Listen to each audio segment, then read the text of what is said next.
சிறகுகளின் நிழலில் என்றென்றும் மகிழச் செய்தீர். உந்தன் சிறகுகளின் நிழலில் என்றென்றும் மகிழச் செய்தீர். என்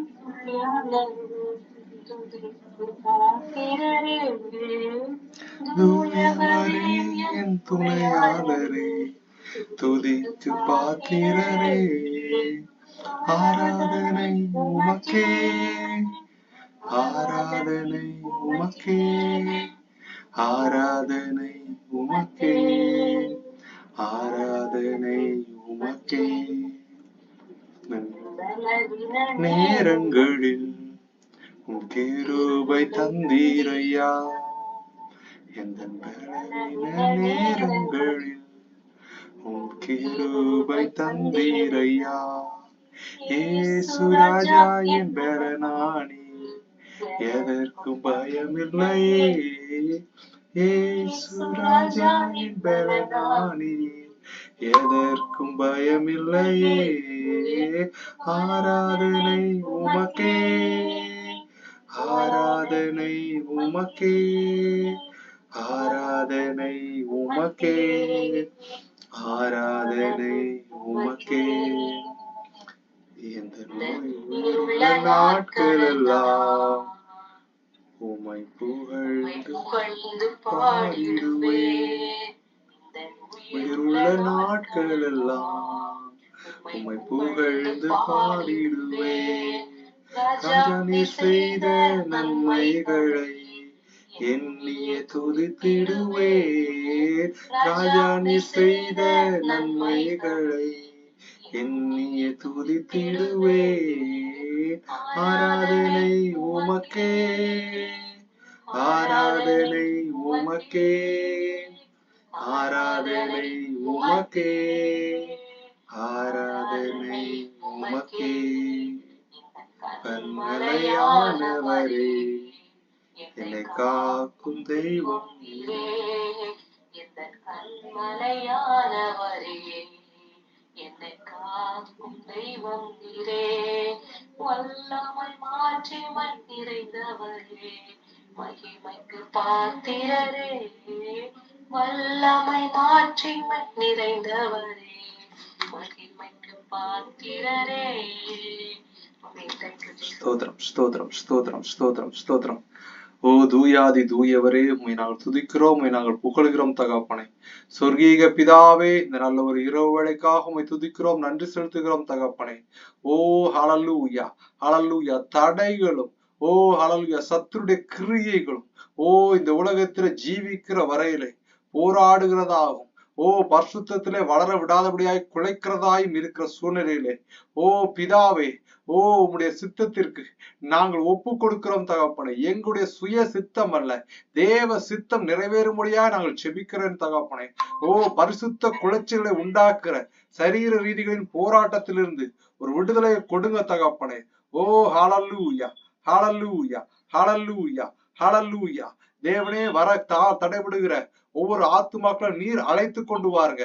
ரத்த கோட்டைகளை மூடி மறைத்து கொள்ளுங்க தகப்பனே. ஓ நீரே இடைபடுங்க, பலவீனங்களை நீக்கி போடுங்க தகப்பனே. பயத்தோடு வருகிற ஆவிகளுக்கு நீர் ஒரு விடுதலையை கொடுத்து தேவ சித்தம் பூர்ணமாய் இறைவனுக்கு செபிக்கிறேன் தகப்பனே. நீரே கூட இருந்து காத்துக்கொள்ளுங்க. பிதா குமாரன் பரிசுத்தாவியின் நாமத்தினால் ஜெபங்களும் ஜீவனுள்ள எங்கள் பரம தகப்பனே. ஆமேன், ஆமேன். கர்த்தராகிய இயேசு கிறிஸ்துவின் நாமத்தினாலே வந்திருக்க ஒவ்வொருக்கும் வாழ்த்து சொல்லிக் கொள்கிறோம். இப்ப நம்முடைய மத்தியில் இருக்கிற பிரதர் பாலாஜி ஸ்டீஃபன் பால், அவங்க கர்த்தருடைய வார்த்தையை முதலாவது செக்ஷனை ஒரு பாடலை பாடி தொடங்குவாங்க. அதுக்கப்புறமா இரண்டாவது செக்ஷனை ஆவியானவர் உங்களோட இடைப்பட்டு இரண்டாவது செக்ஷனை நான் உங்களோட பகிர்ந்து கொள்கிறேன். பிரதர் ஸ்டீஃபன், பிரதர் நீங்க சாப்பிடலாம் brother. Praise Lord brother. Thank you brother. God bless you. முதலாவதாக கர்த்தரோட வார்த்தை இப்படியாக சொல்லுகிறது. யாத்ராகமம் 8ஆம் அதிகாரம். பார்வோன் இடத்துல மோசே போய் எனக்கு ஆராதனை செய்ய என் ஜனங்களை அனுப்பிவிடு. ஆண்டவர் தன்னுடைய ஜனங்களை பார்த்து பார்வோன் இடத்துல போய் என்னுடைய ஜனங்களை ஆராதனை செய்ய எனக்கு போக விடுன்னு மோசே வந்து பார்வோன் இடத்துல கேட்கறது போல இப்பொழுது ஆண்டவர் இடத்துல நம்ம பார்த்து நமக்காக ஆராதனை செய்ய யார் யார் தடையா இருக்கிறாங்களோ ஒவ்வொரு பிள்ளைகளுக்காகவும் நம்ம ஜெபம் பண்ண போறோம். ஒரு பாடல் பாடி அதனால ஜெபம் பண்ணி அதனால நம்ம மெசேஜ் கொடுப்போம். கர்த்தருக்கு ஸ்தோத்திரம் உண்டாவதாக. முதலாவது பாடல் போதும், தேவ சித்தம் நிறைவேற என்னையும் ஒப்படைக்கிறேன் அப்படின்ற ஒரு பாடல்.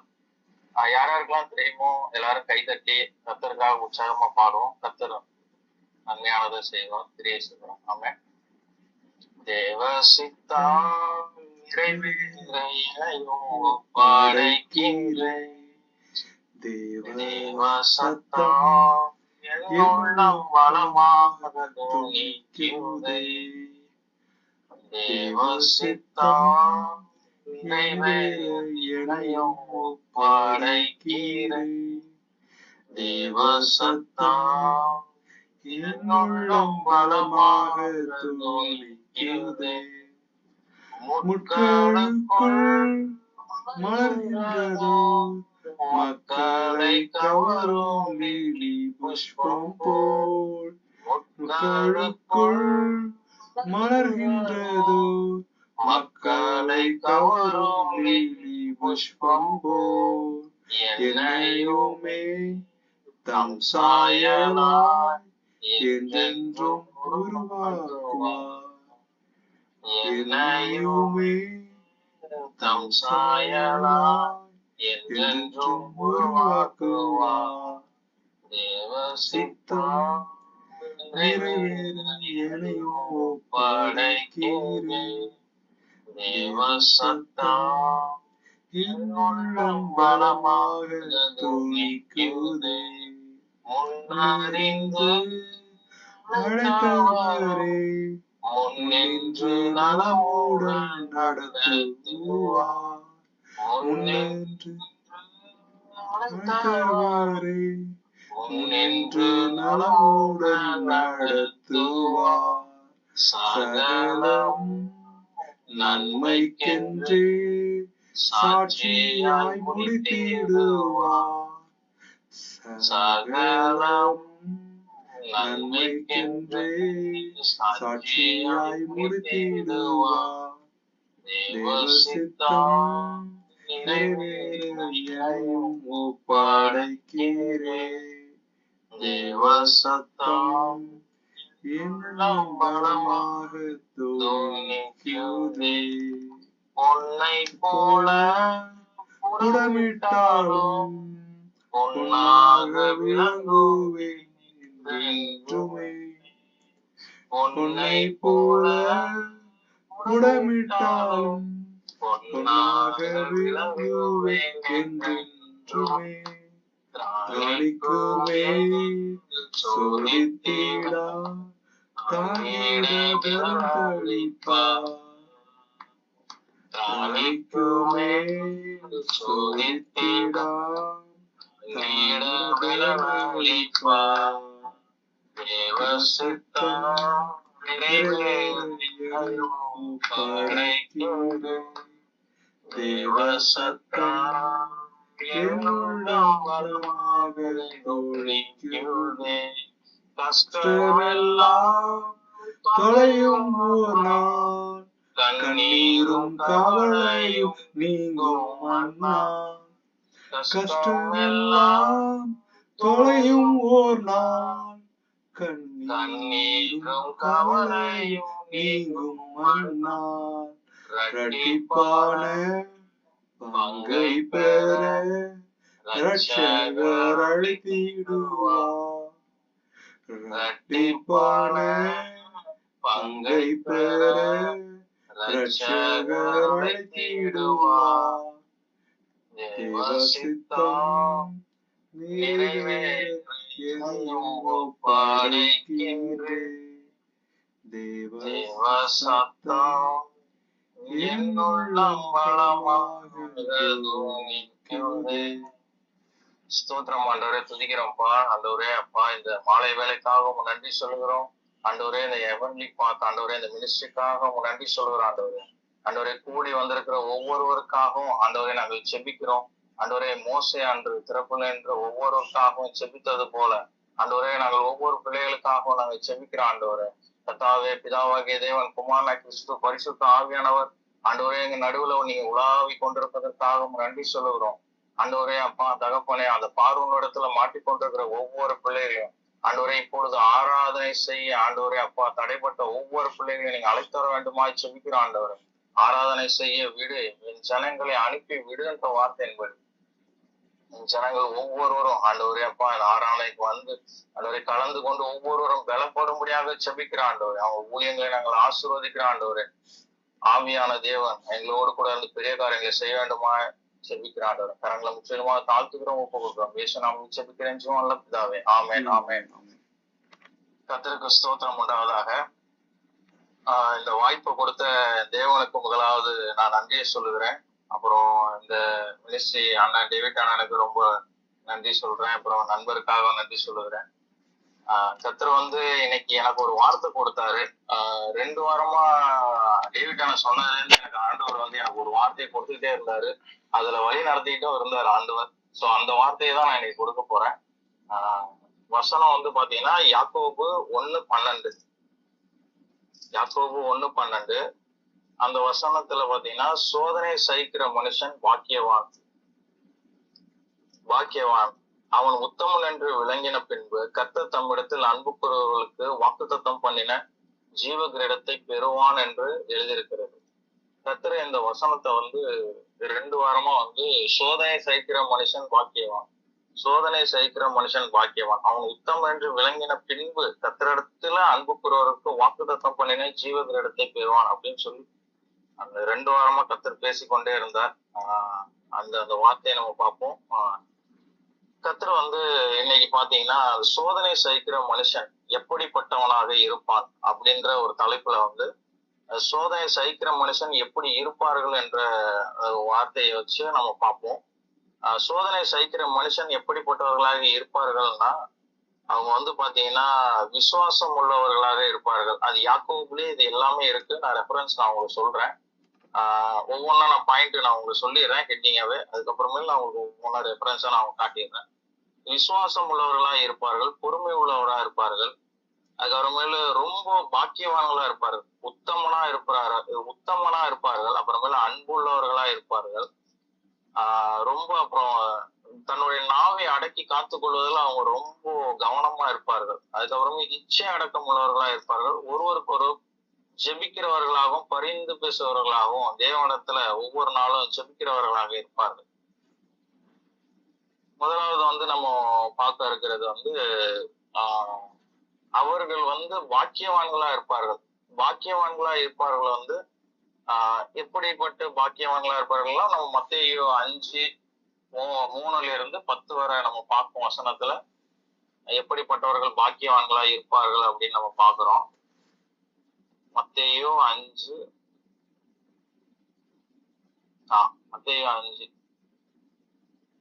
சாந்த குணம் உள்ளவர்கள் பாக்கியவான்கள், அவர்கள் பூமியை சுதந்திரித்துக் கொள்வார்கள். நீதியின் மேல் பசிதாகம் உள்ளவர்கள் பாக்கியவான்கள், அவர்கள் திருப்தி அடைவார்கள். துயரப்படுகிறவர்கள் பாக்கியவான்கள், அவர்கள் ஆறுதல் அடைவார்கள். ஆவியில் எளிமை உள்ளவர்கள் பாக்கியவான்கள், பரலோக ராஜ்யம் அவர்களுடையது. அதுக்கப்புறமேல கர்த்தர் மேல் நம்பிக்கை வைத்து கர்த்தரை நம்பிக்கையா கொண்டிருக்கிற மனுஷன் பாக்கியவான். இது எரேமியா 17:7 சொல்லப்பட்டிருக்கிறது. அதுக்கப்புறமேல் இருதயத்தில் சுத்தம் உள்ளவர்கள் பாக்கியவான்கள், அவர்கள் தேவனை தரிசிப்பார்கள். சமாதானம் பண்ணுகிறவர்கள் பாக்கியவான்கள், அவர்கள் தேவன் புத்திரர் எனப்படுவார்கள். இப்படிப்பட்டதாக தேவன் வந்து பாக்கியவான்களை பற்றி ஒவ்வொரு இந்த மத்தேயு வந்து 5ஆம் அதிகாரத்துல 3-10 வரை ஆண்டவர் வந்து நீதியின் மித்தம் துன்பப்படுகிறவர்கள் பாக்கியவான்கள், பரலோக ராஜ்யம் அவர்களுடையது இப்படின்னு வந்து தேவன் வந்து பாக்கியவான்களை பற்றி ஒவ்வொரு பாக்கியவான்கள் இப்படிப்பட்டதான காரியங்கள்ல என் நிமித்தம் நீங்க எல்லாம் இதுல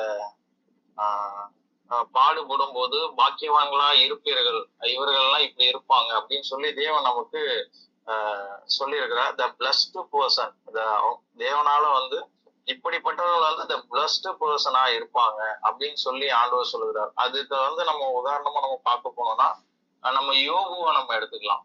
யோபு வந்து பாத்தீங்கன்னா நம்ம எப்படின்னா யோபு வந்து மிகுந்த தனக்கு உண்டான எல்லாவற்றையும் இழந்து போனான். தன்னோட ஆஸ்தி, அந்தஸ்து எல்லாவற்றையும் இழந்து, தன்னுடைய பிள்ளைகளை இழந்து, அவர் மிகுந்த வேதனையில இழந்து போனது எல்லாத்தையுமே ஆண்டவர் வந்து என்ன பண்ணாருன்னா, கடைசியா வந்து எல்லாவற்றையும் திருப்பி கொண்டார். எல்லாவற்றையும் ரெட்டிப்பான பங்கா தேவன் வந்து திரும்ப கொடுத்தார். பாக்கியவான்களா இருப்பார்கள் என்று சொன்னது போல அவர்கள் வந்து எல்லாவற்றையும் வந்து ஆண்டவர் அவரை 2 மடங்கு ஆசீர்வதித்து அவர் உயர்த்தினார். அடுத்தது வந்து பாத்தீங்கன்னா, இதுல விசுவாசம் உள்ளவர்களா இருப்பார்கள். இந்த பாக்கியவான்களா இருப்பார்கள்னா எப்படிப்பட்டவர்களா இருப்பார்கள்னா விசுவாசம் உள்ளவர்களாக இருப்பார்கள். விசுவாசம் உள்ளவர்கள் எப்படி இருப்பார்கள் அப்படின்னா, யாக்கோபு 2:1 யாக்கோபு 2:1 அப்படின்னா யாக்கோபு 1:1 என் சகோதரரே, இது வந்து யாரை குறிச்சு நம்ம இந்த யாக்கோபு பற்றி நம்ம பாக்குறோம்னா, கிறிஸ்துவின் தம்பியான யாக்கோபு அவரை ஆரம்பத்துல வந்து அவர் வந்து விசுவாசிகள்னாலும் அவர் உயிர்த்தெழுந்த பின்பு தேவன் வந்து அவர் காட்சி கொடுத்தது மூலம் அவரோட சீடரானார். அவரோட காலம் பாத்தீங்கன்னா, இது எழுதின காலம்னு பாத்தீங்கன்னா கிபி வந்து 45 இருந்து 50 காலத்தில் எழுதப்பட்டது அப்படின்னு சொல்லப்படுது. ஓகேங்களா? இது யாக்கோபு 1 நம்ம பார்ப்போம். யாக்கோபு 1 வந்து 1ஆம் அதிகாரத்துல வந்து யாக்கோபு என்ன சொல்றாருன்னா, அந்த 12 கோத்திரங்களே வாழ்த்து சொல்லி ஆரம்பிக்கிறாரு. நீங்க எல்லாம் நல்லா இருப்பீங்க, ரொம்ப நல்லா இருப்பீங்க, ஒருவரை பார்த்து ஒருவர் சொல்லிக் கொள்ளுங்க, எப்பவுமே ஆண்டவருக்குள்ள நாங்க சந்தோஷமா இருக்கோம், ஒருவருக்கு ஒருவர் வாழ்த்தி கொள்ளுங்க, எப்பவுமே நீங்க எல்லாரும் இப்போது நல்லா இருக்க போறீங்க, இந்த சோதனை சகிக்கிற மனுஷன் போல எப்பொழுது நீங்க நல்லா இருக்க போறீங்க. கர்த்தருக்கு ஸ்தோத்திரம் உண்டாவதாக. என் சகோதரரே, நீங்கள் பலவிதமான சோதனைகள் அகப்படும் போது உங்கள் விசுவாசத்தின் பரீட்சையானது பொறுமையை உண்டாக்கும் என்று அறிந்து அதை மிகுந்த சந்தோஷமாக எண்ணுங்கள். பொறுமையோட மனுஷன் கையாளுறத நம்ம பாக்குறோம் அந்த இடத்துல. பொறுமையோட விசுவாசத்தோட இந்த இடத்துல. ஆனாலும் 6ஆம் அதிகாரத்தில் நீங்க பாத்தீங்கன்னா, ஆனாலும் அவன் எவ்வளவாயிலும் சந்தேகப்படாமல் விசுவாசத்தோட கேட்டு கடவன். சந்தேகப்படுகிறவன் காற்றினால் அடிக்கப்பட்டு அலைகிற கடலின் அலைக்கு ஒப்பாய் இருக்கிறான். எது கேட்டாலும் தேவனிடத்துல விசுவாசத்தோட கேட்கும் போது, விசுவாசத்தோடு பொறுமையோடு கேட்கும் போது ஆண்டவர் வந்து அது உடனே பதிலளிக்க விரும்புகிறார். அதே போல அதை சந்தேகப்படக்கூடாது.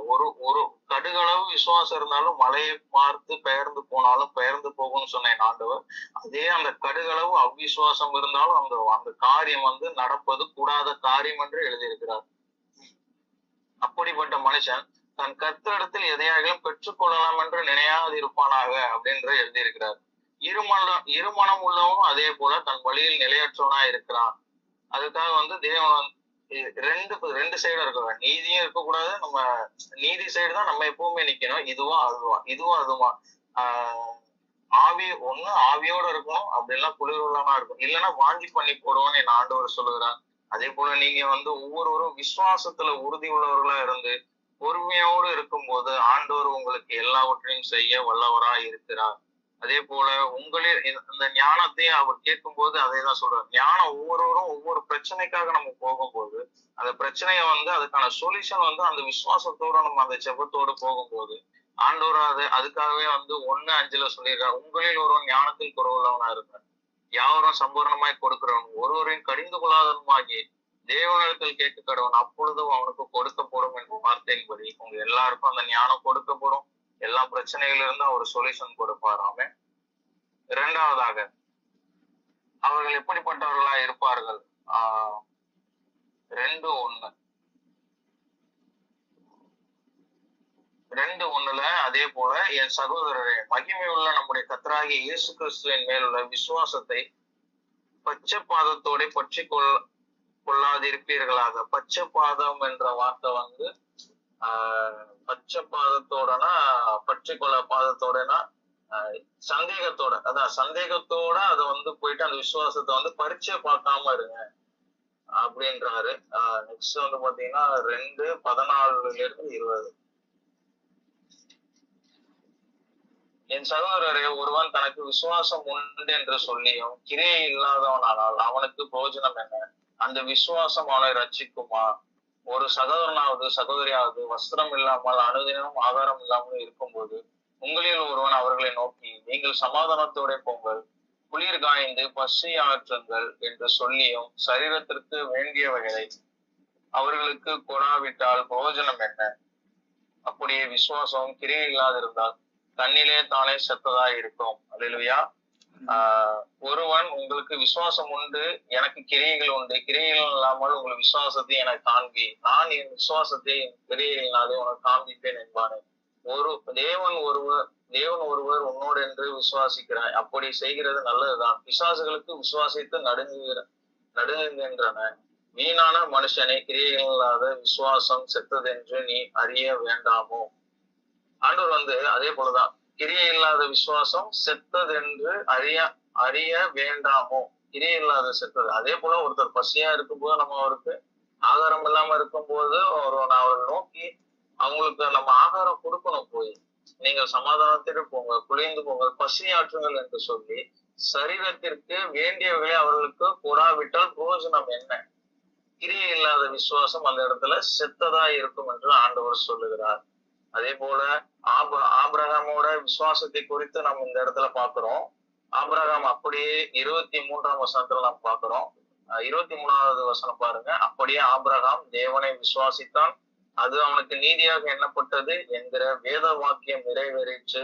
அவன் தேவனுடைய சிநேகிதன் எனப்பட்டான். ஆதலால் மனுஷன் விசுவாசத்தினாலே மாத்திரமல்ல கிரியைகளினாலேயும் நீதிமானாக்கப்படுகிறான் என்று நீங்கள் காண்கிறீர்களே. அல்லேலூயா. அதே போல ஆபிரகாம் தன்னுடைய விசுவாசத்தின் தந்தை என அழைக்கப்பட்டவர் ஆபிரகாம். அவரோட விசுவாசத்தை குறித்து நம்ம எல்லாருக்குமே தெரியும். தன்னுடைய மகனை கொண்டு போய் பலியிட சொல்றாரு ஆண்டவர். எல்லாரையும் கீழே இருக்க சொல்லிட்டு தன் மலை மேல தன்னுடைய பையனை மட்டும் கூட்டு போறாரு. ஆடு எங்க அப்படின்னு கேட்பாரு. ஆடு எங்க அப்படின்னு, இல்லப்பா ஆடு இருக்குப்பா அப்படின்னு சொல்லுவாரு. அதுக்கப்புறம் எல்லாமே ஒரு பையன் ஈசாக்கு எல்லாத்தையுமே கீழ்படிவாரு. எல்லாத்தையும் கீழ்படிய வச்சுட்டு கத்தியனா மனசுக்குள்ள ஈசாக்கு அடிக்குது, ஆஹா நம்மதான் அந்த ஆடு போல அப்படின்னு சொல்லி ஈசாக்கு நினைக்கும் போது அவர் கத்தியை எடுத்து ஓங்குறாரு. அப்பா தானே அப்படின்ற அந்த ஒரு விசுவாசம் அவனுக்கு இருக்கு பாத்தீங்களா. அப்பா செய்ய மாட்டாரு அப்படின்ற ஒரு விசுவாசம். ஆபிரகாமுக்கும் அந்த ஒரு விசுவாசம் இருந்துச்சு. என் ஆண்டவர் என் மகனை மரித்தாலும் பிழைக்க வைக்க என் ஆண்டவரால முடியுன்ற அந்த ஒரு விசுவாசம். அந்த விசுவாசம் 2 பேருக்குள்ளே இருந்ததுனாலதான் ஆண்டவர் நிப்பாட்டு அப்படின்னு சொன்னாரு என் ஆண்டவர். அந்த விசுவாசம் எல்லாம் அது ஆபிரகாம் விசுவாசத்தின் தந்தை என அழைக்கப்படுகிறார் என்று நம்ம வாசிக்கிறோம் எப்பவுமே. அந்த அளவுக்கு விசுவாசம் ஆண்டவர் இன்னைக்கு நம்ம கொடுக்க வல்லவரா இருக்கிறார். அதே போல பொறுமையாகவும் இருந்தார். பொறுமை உள்ளவர்களும் பாக்கியவான்கள் எனப்பட்டார்கள். ஆபிரகாமும் அதே போல பொறுமை, கடைசி வரை அவரும் முயற்சி பண்ணி பாக்குறாரு. என் மகன் அப்படின்ட்டு 2வது இடத்துல வச்சுட்டு ஆண்டவர் தான் முதல்ல போய்கிட்டே இருக்கிறாரு.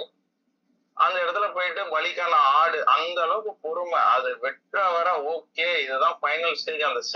அந்த செகண்ட்ல ஆபிரகாம் நினைக்கிறாரு ஆடுக்கு பதிலு பையனை தான் பலி கொடுக்க போறோம் அப்படின்ற அந்த ஒரு செகண்ட் தான். அந்த செகண்ட் அதுவரை பொறுமையா இருக்கிறாரு ஆபிரகாம். அதுவரை பொறுமையா. அதுக்கப்புறமே ஆண்டவர் நிப்பாட்டி அதுக்கப்புறம் ஒரு ஆடை கொடுத்து பலியிட்டு ஆண்டவர் இதுவரை ஆண்டவர் நமக்கு எல்லாருக்கும் சாட்சியாக நமக்கு தந்தைகளாக வைத்திருக்கிறார், மூதாதையர்களாகவும் வைத்திருக்கிறார். ஆமென். 2வதாக ஆபிரகாமின் பொறுமை.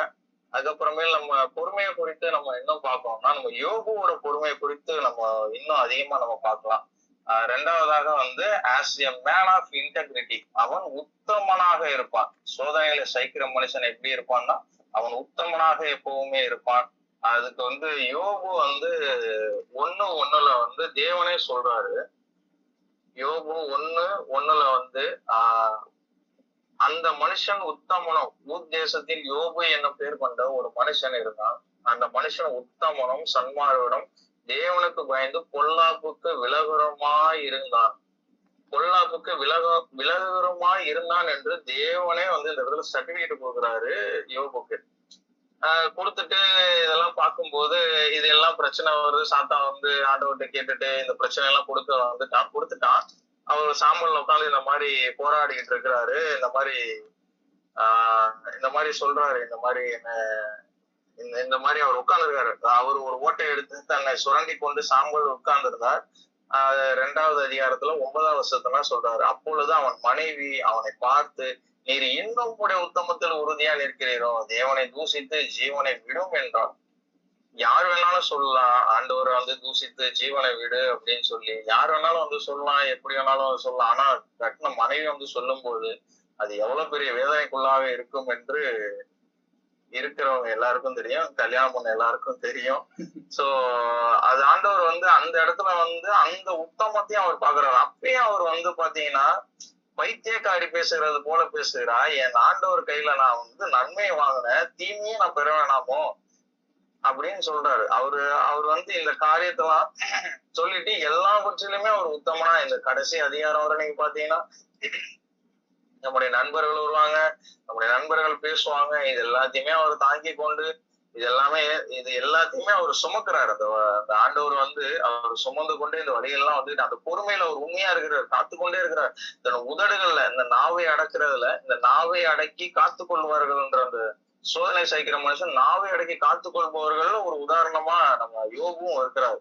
எல்லாவற்றிலையும் பொறுமை, நாவை அடக்குறதுல பொறுமை, அவரு அவர் பேசுகிறதுல எல்லாவற்றிலுமே அவர் பொறுமையா இருந்து சகித்து கடைசியா வந்து எல்லாவற்றுக்காகவும் அவர் 42வது அதிகாரத்துல 10 யோபு தன் சிநேகிதனுக்காக வேண்டுதல் செய்த போது கர்த்தர் அவன் சிறையிருப்பை மாற்றினார். யோபுக்கு முன்னிருந்த எல்லாவற்றை பார்க்கிலும் 2 துணையாய் கர்த்தர் அவனுக்கு தந்திருக்கிறார். ஆமென். கர்த்தர் அதே போல அந்த பொறுமை உள்ளவர்களா இருப்பவர்கள் பாக்கியவான்களா இருப்பார்கள், அவர்கள் பூமியை சுதந்திரத்துக் கொள்பவர்கள். இன்னும் மத்தேயு 5:3-10 நம்ம வாசிச்சோம். அதே போல வந்து இதே போல நம்ம 10 யோபு வந்து அதே போல அவர் பெற்றுக்கொண்ட எல்லாத்தையும் 2 திணையா அவர் பெற்றுக்கொண்டார். தன் சிநேகிதர்களுக்காக ஜெபம் பண்ணும் போது அவர் 2 திணையா பெற்றுக்கொண்டார். அதுக்கப்புறமேல நம்ம 2வது அதிகாரம் யாக்கோபு 2ஆம் அதிகாரம்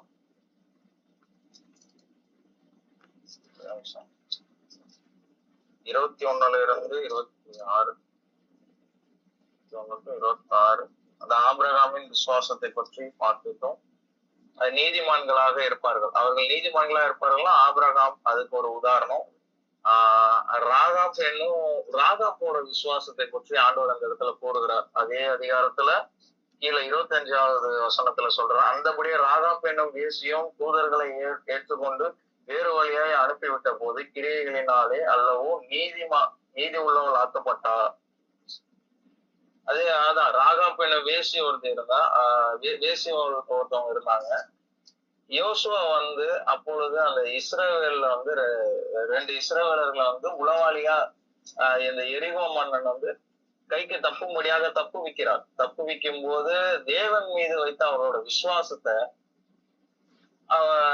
அந்த மிகவும் தேவன் மீது வைக்கப்பட்ட அந்த விசுவாசத்தினால என்ன அதனால நான் ஆனா அப்படின்னா ராகாப்போட சந்ததிகளே வந்து எப்படி மாறிச்சுன்னா தாவீதோட மூதாதையர்கள்.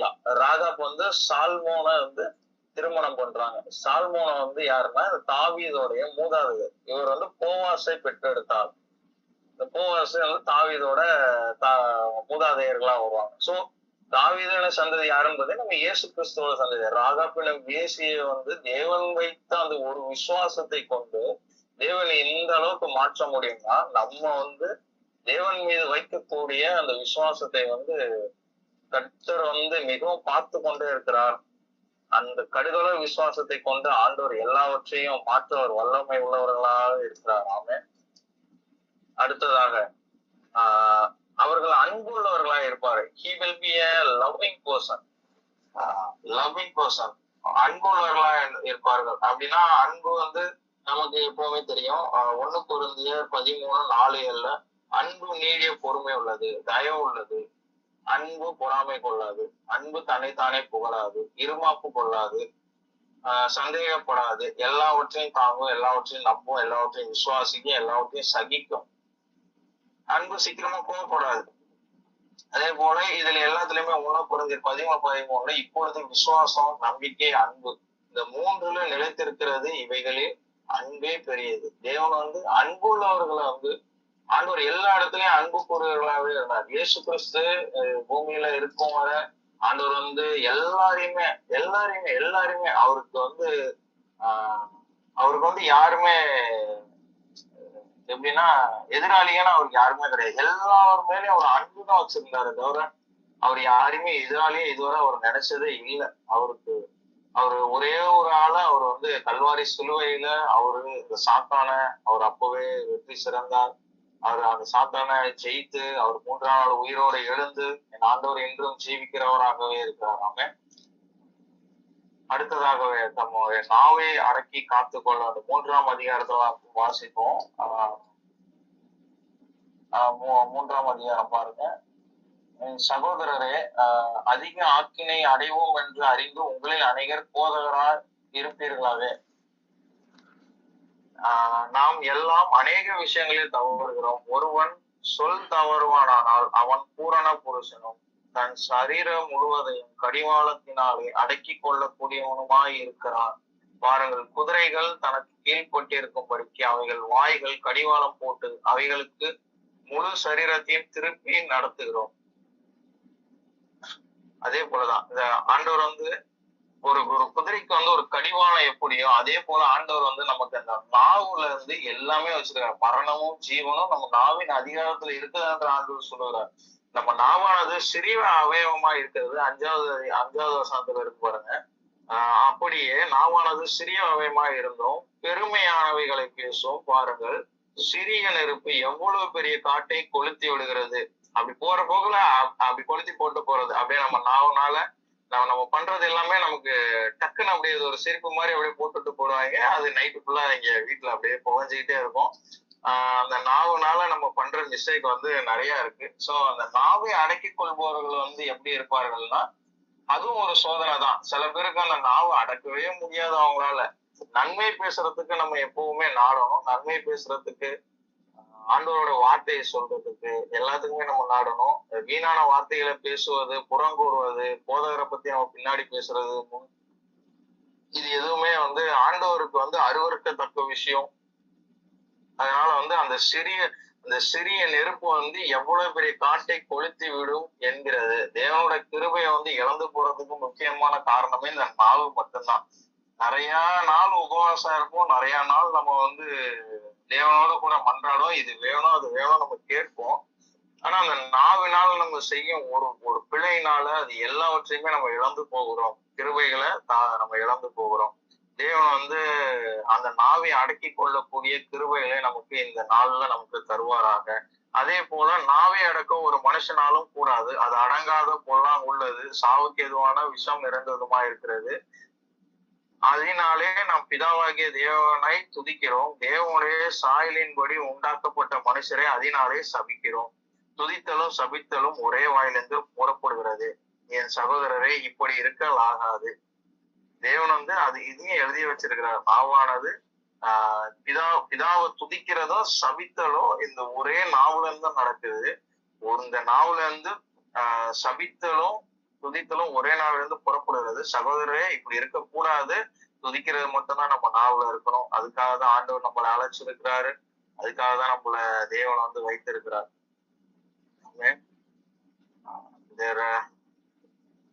அடுத்தது வந்து நம்ம பார்ப்போம். அதிகாரம் 4ஆம் அதிகாரத்துல வந்து நம்ம இந்த இச்சை அடக்கம் என்று வருகிறது.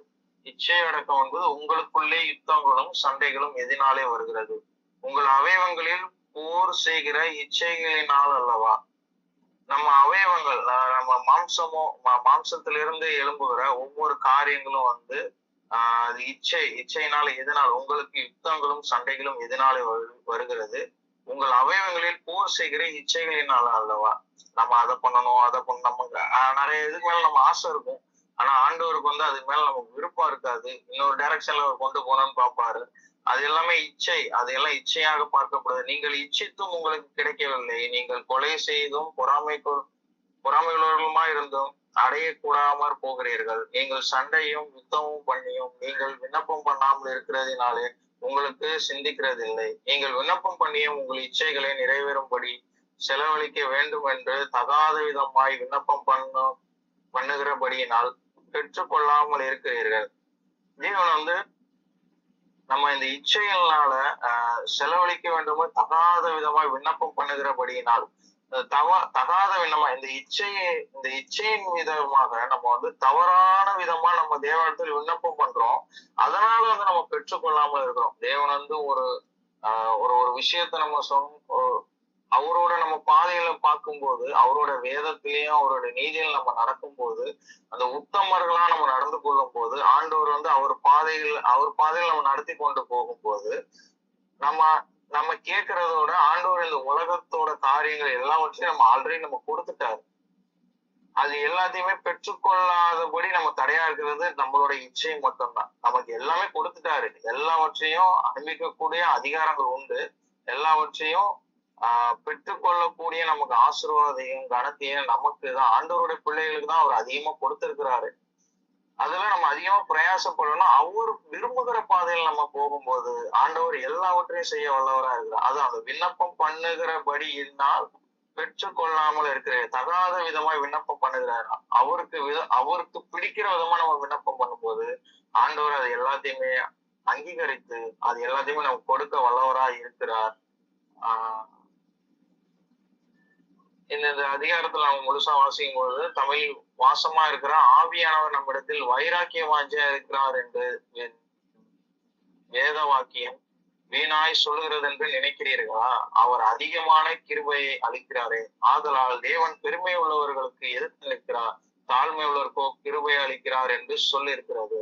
தேவன் வந்து ஆவியானவர் நமக்குள்ள இருக்கிறார். அவர் வைராக்கிய வாஞ்சையா இருக்கிறார். என் ஜனங்களை நீங்க போக விடுங்க. மோசக்கிட்டதான் ஆண்டவர் வந்து மோசக்கிட்ட சொல்லி அனுப்புனே, அதை என் ஜனங்களை வந்து என்னை ஆராதிக்கிறதுக்கு நீ தான் போகணும் அப்படின்றாரு. இல்ல என்னால போக முடியாது, நான் திக்கும் மந்தவாயம் உள்ளவன், போக முடியாது அதனால அப்படின்னு மோசே சொல்லும் போது நீதான் போய் ஆகணும் அப்படின்றாரு. சரி போ, உன் தம்பி வருவான், போ அவனை கூட்டு போ அப்படின்றாரு. ஆண்டவர் சொல்லும் போது ஓகே அப்படின்ட்டு 2 பேரும் போறாங்க. போயிட்டு என் ஜனங்களை என் ஆராதனை செய்ய என் ஜனங்களை போக விடு அப்படின்னு சொல்லி மோசே கேட்கும் போது ஆவியானவர் அந்த இடத்துல வந்து நீ போ நான் எல்லாமே பண்ணுவேன், நீ போ நான் எல்லாமே பண்ணுவேன். அந்த இடத்துல அந்த ஒரு வைராக்கியம், என் ஜனங்களை எனக்காக அனுப்பி அவரு கூட்டு வந்தே ஆகணும். அந்த ஒரு வைராக்கியம், அவங்க என்னை துதிச்சே ஆகணும். அந்த ஒரு வைராக்கியம் அவருக்காக தான், அவரோட சாயல நம்மளுக்கு உருவாக்கப்பட்டது நோக்கமே வந்து நம்ம அவரை துதிக்கணும், நம்ம அவரை வந்து புகழணும், போற்றணும். அதுக்குதான் அந்த அவரோட சாயலா நம்மளை உருவாக்குனது, ஆண்டவர் நம்மளை உருவாக்குனது. அதனால அவர் வைராக்கிய வாஞ்சியா இருக்கிற தேவன் என்று நம்ம அறிந்திருக்கிறோம்.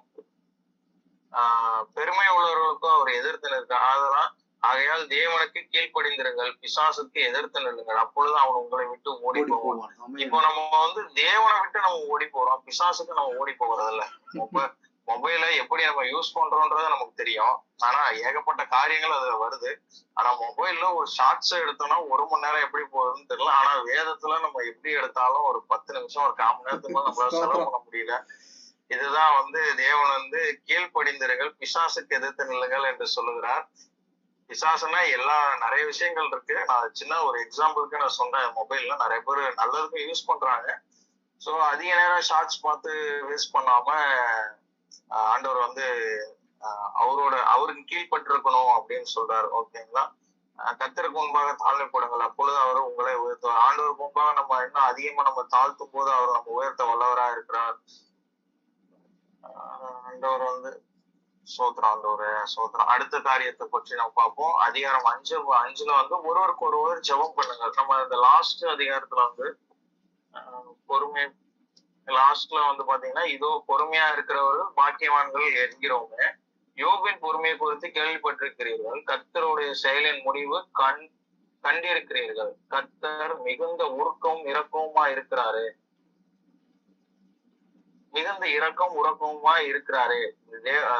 அதே போலதான் யோபு வந்து தன்னுடைய சிநேகிதனுக்காக ஜெபித்த போது ஆண்டவர் வந்து அவனுடைய சிறையிருப்பை மாற்றி இரட்டிப்பான பங்கு எல்லாத்தையும் தந்தது போல ஆண்டவர் வந்து இங்க வந்து ஆண்டவர் வந்து ஒருவருக்காக உங்களில் ஒருவன் துன்பப்பட்டால் ஜெபம் பண்ண கடவன், ஒருவன் மகிழ்ச்சியா இருந்தால் சங்கீதம் பாட கடவன். 13வது வசனத்துல சொல்லி இருக்கிறாரு.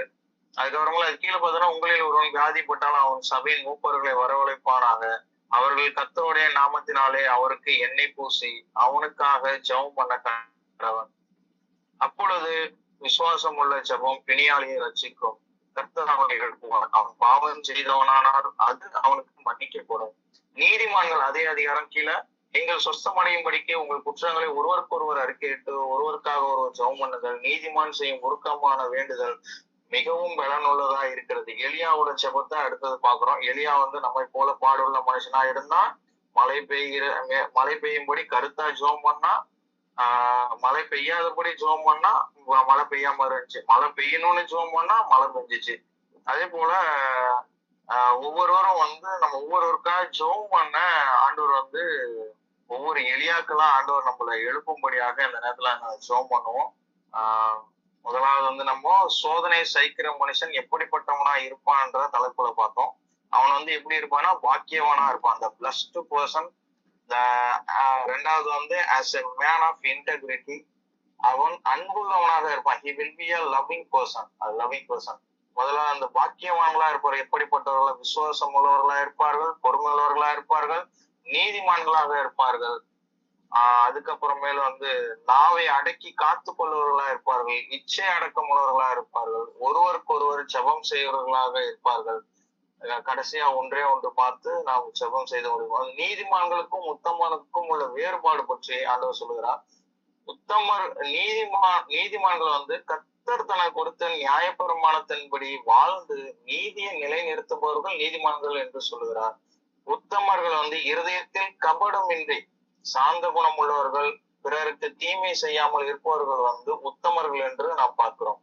இதுல நீதிமான்களை பற்றி நம்ம வசனங்கள் பார்த்தா நீதிமொழிகள் 4:18 பார்த்தோம்னா, நீதிமானின் பாதை நடுப்புகள் வரைக்கும் அதிகமா பிரகாசிக்கிற விடிய கால வெளுப்பை போல இருக்கும்.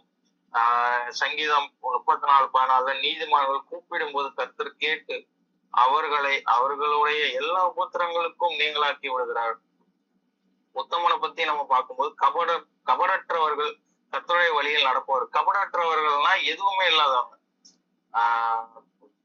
கபடற்றவர்கள் எதுவுமே இருக்காது, அது பொய் அந்த இது எதுவுமே இருக்காது. ஆனா அந்த குணாதிசயங்கள், அது குழந்தைய போலன்னு சொல்லுவாங்கல்ல, அந்த குழந்தைய போல இருப்பாங்க. அவங்க கபடற்றவர்களா இருப்பாங்க. நீங்க ஒரு குழந்தைய பாத்தீங்கன்னா தெரியும், அந்த குழந்தை அது எந்த இடத்துல அது எப்படி ரியாக்ட் பண்ணணும்னா, அது தமக்கு ஏற்ற பிரகாரம் அது அந்த இடத்துல சந்தோஷமா இருக்குன்னா சந்தோஷமா இருக்கணும், எந்த இடத்துல அதுக்கு எப்படி இருக்கணும்ன்றது அதுக்கு தெரியாது. பட் ஆனா அதே போல நம்ம ஆண்டவரோட நம்ம இருக்கும்போது எந்த இடத்துல நம்ம எப்படி இருப்போம்னா, எல்லா இடத்துலயும் நம்ம ஆண்டவரை மட்டும்தான் நம்ம நினைச்சுக்கிட்டு இருப்போம். ஆண்டவர் தேவனோடு கூட அந்த உலாவுகிற அந்த சிந்தை மட்டும் நம்மளோட இருக்கும். அது கர்த்தருடைய வழியில் நடப்பவர்களா இருப்பார்கள் அவர்கள். அதுக்கான வசனங்கள் நீதிமொழிகள் 16:38 பலவானை பார்க்கையும் மீறி சார்ந்த குணமுள்ளவர்கள் உத்தமர்கள், பட்டதனை பிடிக்கிறவனை பார்க்கிலும் தன் மனதை அடக்குகிறவன் உத்தமன். நீதிமொழிகள் 28:10 உத்தமர்களை மோசப்படுத்தி பொல்லாத வழியில் நடத்துகிறவன் வெட்டின குழியிலே தானும் விடுவான், உத்தமர்களோ நன்மையை சுதந்திரிப்பார்கள் என்று நாம் வாசிக்கிறோம். மத்தேயு 25:21 உத்தமமும் உத்தமமான ஊழியக்காரனே, கொஞ்சத்திலே உண்மை உள்ளவனாயிருந்தேன், அநேகத்தில் மேல் உன்னை அதிகாரியாக வைப்பேன் என்று ஆண்டவர் சொல்லுகிறார். ஆமென். நீதிமான்களுக்கும் உத்தமர்களுக்கும் உள்ள வேறுபாடு அது. கர்த்தர் தாமே நம்ம எல்லாரையும் ஆசீர்வதித்து இந்த சோதனையை சகிக்கிற மனுஷர்களாக நம்ம மாற்றி தேவனோடு கூட இணைக்கிறவர்களாக அந்த விசுவாசத்துல பொறுமையுள்ளவர்களாக நம்ம மாற்றி ஆண்டவர் நம்மளை மாற்றும்படியாக ஜெபம் செய்வோம். கிருபை மிரக்கமுள்ள நல்ல தகப்பனே, நன்றி சொல்லுகிற ஆண்டவரே. அப்பா தகப்பனே, இந்த வார்த்தையை கொடுக்க நீ கொடுத்த கிருபைக்காக நன்றி சொல்லுகிறோம் ஆண்டவரே. சோதனை சகிக்கிற மனுஷன் ஆண்டவரே, அப்பா ஆண்டவரே, மனுஷனா எங்க ஒவ்வொரு நீங்க மாற்ற போறதற்காக நன்றி சொல்லுகிறோம். வருகிற காலங்களில் எந்த சோதனை வந்தாலும் ஆண்டவரே அந்த விசுவாசத்தோடு உறுதியோடு நின்று உமோடு கூட நாங்கள் வாழக்கூடிய கிருபைகளை தாரும், பொறுமையோடு இருக்கக்கூடிய கிருபைகளை தாரும் ஆண்டவரே. அப்பா தகப்பனே ஸ்தோத்திரம். நாவை அடக்கி ஒருவருக்கு ஒருவர் விரோதமாக நாங்கள் பேசக்கூடாதபடி ஆண்டவரே நாவுகளை காத்து கொள்ளக்கூடிய கிருபைகளை எங்களை தரும்படியாக செபிக்கிற ஆண்டவரே.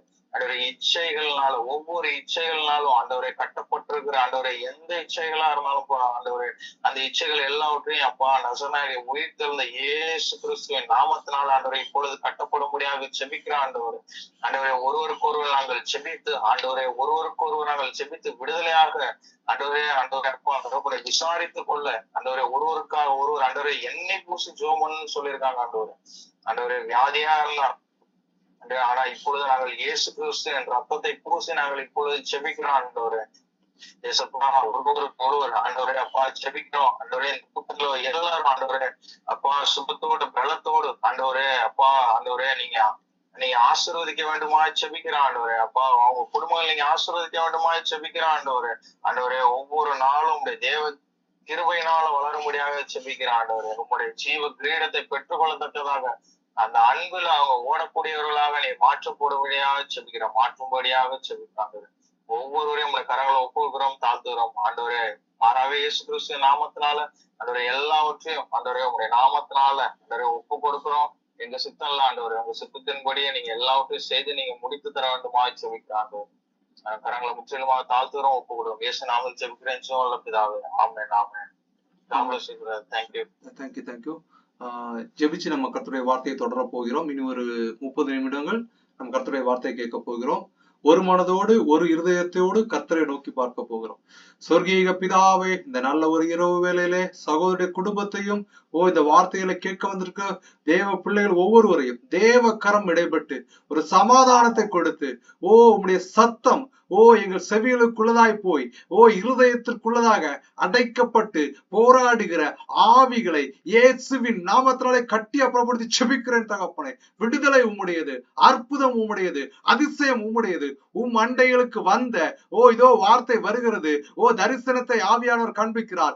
சிலருடைய இருதயத்திற்குள்ளதாக சில வெளிச்சங்களை கர்த்தர் பொருத்தி போடுகிறார். ஒரு சின்ன வெளிச்சமானது அநேக காரியங்களை விரட்டுகிறது போல இதோ உங்கள் இருதயத்திற்குள்ளதாக உங்கள் சிந்தனைக்குள்ளதாக ஒரு மனதோடு தேவ வார்த்தையை கேட்டு வந்திருக்கிற ஒவ்வொருவருக்குள்ளும் கர்த்தர் ஒரு வெளிச்சத்தை, ஒரு நெருப்பை கொளுத்தி போடுகிறார். இது அநேக நாட்களாக, அநேக ஆண்டுகளாக உங்கள் சரீரத்துக்குள்ளதாகவும் உங்கள் சிந்தனைக்குள்ளதாகவும் போராடின கிரியைகளை வெளியே விரட்டுகிறது. பெற்றுக்கொள்ளுங்கள். விசுவாசிக்க கூடுமானால் நீங்கள் பெற்றுக்கொள்வீர்கள். பிதாவே, ரத்தத்தை தெளித்து செபிக்கிறேன் தகப்பனே. அந்நிய ஆவிகளும் சத்துருவின் கிரியைகளையும் நீர் அழித்து போடுவீர் என்பதை நாங்கள் ஜெபித்து உம்முடைய நாமத்திலே ஒப்பு கொடுக்கிறோம் தகப்பனே. நீரே விடுதலை கொடுங்க. பிதா குமாரன் பரிசுத்தாவியின் நாமத்தினால் ஜெபங்களும் ஜீவனுள்ள எங்கள் பரம தகப்பனே. ஆமேன் ஆமேன் ஆமேன். கர்த்தராகிய இயேசு கிறிஸ்துவின் நாமத்தினாலே வந்திருக்க ஒருக்கும் வாழ்த்துரை சொல்லிக் கொள்கிறோம். என்ன விஷயம் கேட்டீங்க அப்படின்னா, ஃபர்ஸ்ட் செக்ஷன்ல சொல்றவங்க கர்த்தர் நான் ரெடி பண்ணிட்டு வர்ற விஷயத்தெல்லாம் ஆவியானவர் அவர்களோடு இடைப்பட்டு வார்த்தையை முன்னாடியே சொல்லிடுறாங்க. நிறைய காரியங்கள் முன்னதாகவே வந்து விட்டது. இனி வர காரியங்கள் என்னன்னு கேட்டீங்கன்னா, ஒரு பேர் சொல்லி அழைத்த தேவன் அப்படிங்கிற விஷயத்த நம்ம தியானிச்சுட்டு இருக்கோம். இன்னைக்கு சகோதரர் என்ன சொன்னாங்க கேட்டீங்கன்னா, விசுவாசம். விசுவாசம் கேட்டீங்கன்னா நம்பிக்கை தான். எனக்கு அவர் செய்வாருப்பா, என் சொந்தக்காரன்ப்பா, இல்லைன்னா என் நம்பும்பா, எனக்கு வேண்டியதை அவன் செஞ்சு கொடுப்பாப்பா, எங்க அப்பா செஞ்சு தருவார்ப்பா, எங்க அம்மா செஞ்சு தருவா, எங்க அக்கா செஞ்சு தருவா, என் அண்ணன் செஞ்சு தருவான்னு சொல்லிட்டு நம்ம மனுஷர் மேல ஒரு நம்பிக்கையை வைக்கிறோம். அந்த நம்பிக்கை சில நேரங்கள் எப்படின்னா தவிடு பொடி ஆகிறது. ஆனா வசனம் என்ன சொல்றதுன்னா, இன்னைக்கு சகோதரர் அதை குறித்து ரொம்ப தெளிவா சொன்னாரு. ஏசப்பா செய்வாரு, கர்த்தர் செய்வாருன்னு கொஞ்சம் மனசோட வந்துட்டு இரு மனசா இருந்தோம்னா அது நிறைவேறாதான். ஒரு மனசா முழுசா அவரை பிடிச்சிட்டீங்கன்னா, அந்த ஒரு மனசு கடுகளவு விசுவாசம் உங்களுக்குள்ள இருந்துச்சுன்னா நீங்க நினைக்கிறது உங்களுக்கு அப்படியே கொடுக்கப்படுமா. வேற எந்த ஒரு கடவுள்களாலையும் மனுஷன் படைக்கப்பட்டதாலும் சொல்ல முடியாத ஒரு விஷயத்த இயேசு கிறிஸ்து சொல்லுகிறார், என்னை முழுவதுமாய் நம்பினீர்கள் அதை பெற்றுக் கொள்வீர்கள். இன்னைக்கு சகோதரர் நிறைய காரியங்களை குறித்து பேசினார். அதுல நாவை குறித்து பேசுறார். அந்த நாவு என்ன, எலும்பு இல்லாத நாவு. இது அங்கிட்டும் பேசுது, இங்கிட்டும் பேசுது. அப்படிப்பட்ட காரியத்துல துதித்தலும் சபித்தலும் ஒரே நாவில இருந்து வர்றது. அந்த விஷயத்துல நீங்க என்னங்க, உங்களை சுத்தப்படுத்திக் கொள்ளுங்க. உலக மனுஷன மாதிரி என்ன பண்ணாதீங்க, வாழாதீங்க. வேறு பிரித்து ஒரு சாட்சியுள்ள வாழ்க்கை. நான் என்ன இந்த விஷயத்த செஞ்சா கடவுளுக்கு பிடிக்காது அப்படிங்கிற ஒரு வைராக்கியத்தோடு வாழுங்கன்னு சொல்லிட்டு இன்னும் அன்பு குறித்து சொன்னார், இச்சை அடக்கத்தை குறித்து சொன்னார். இவ்வுலக கர்த்தரை விட்டு பிரிக்கிறது எல்லாத்தையும் நீங்க ஆசைப்பட்டீங்க அப்படின்னா அதுதான் இச்சை. அது வேண்டாம். அது எதுவா இருந்தாலும் சரி, நமக்கு தேவையான கர்த்தர் கொடுப்பார் அப்படிங்கிற நிறைய காரியங்களை குறித்து சொன்னார். இன்னைக்கு நம்ம பார்க்க போறது என்னன்னு கேட்டீங்கன்னா, பெயர் சொல்லி அழைத்த தேவன்.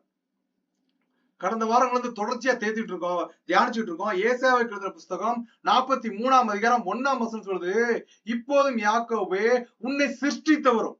ஒரு பொருள் இருக்குன்னா அந்த பொருளை உற்பத்தி பண்ணுவாங்க. அந்த பொருளை உற்பத்தி பண்ணி அதை மார்க்கெட்டிங் பண்ணி சேல்ஸ் பண்ணுவாங்க. ஆனா உங்களையும் என்னையும் உருவாக்கினது கர்த்தருங்கிறத போன வாரத்துல பார்த்தோம்.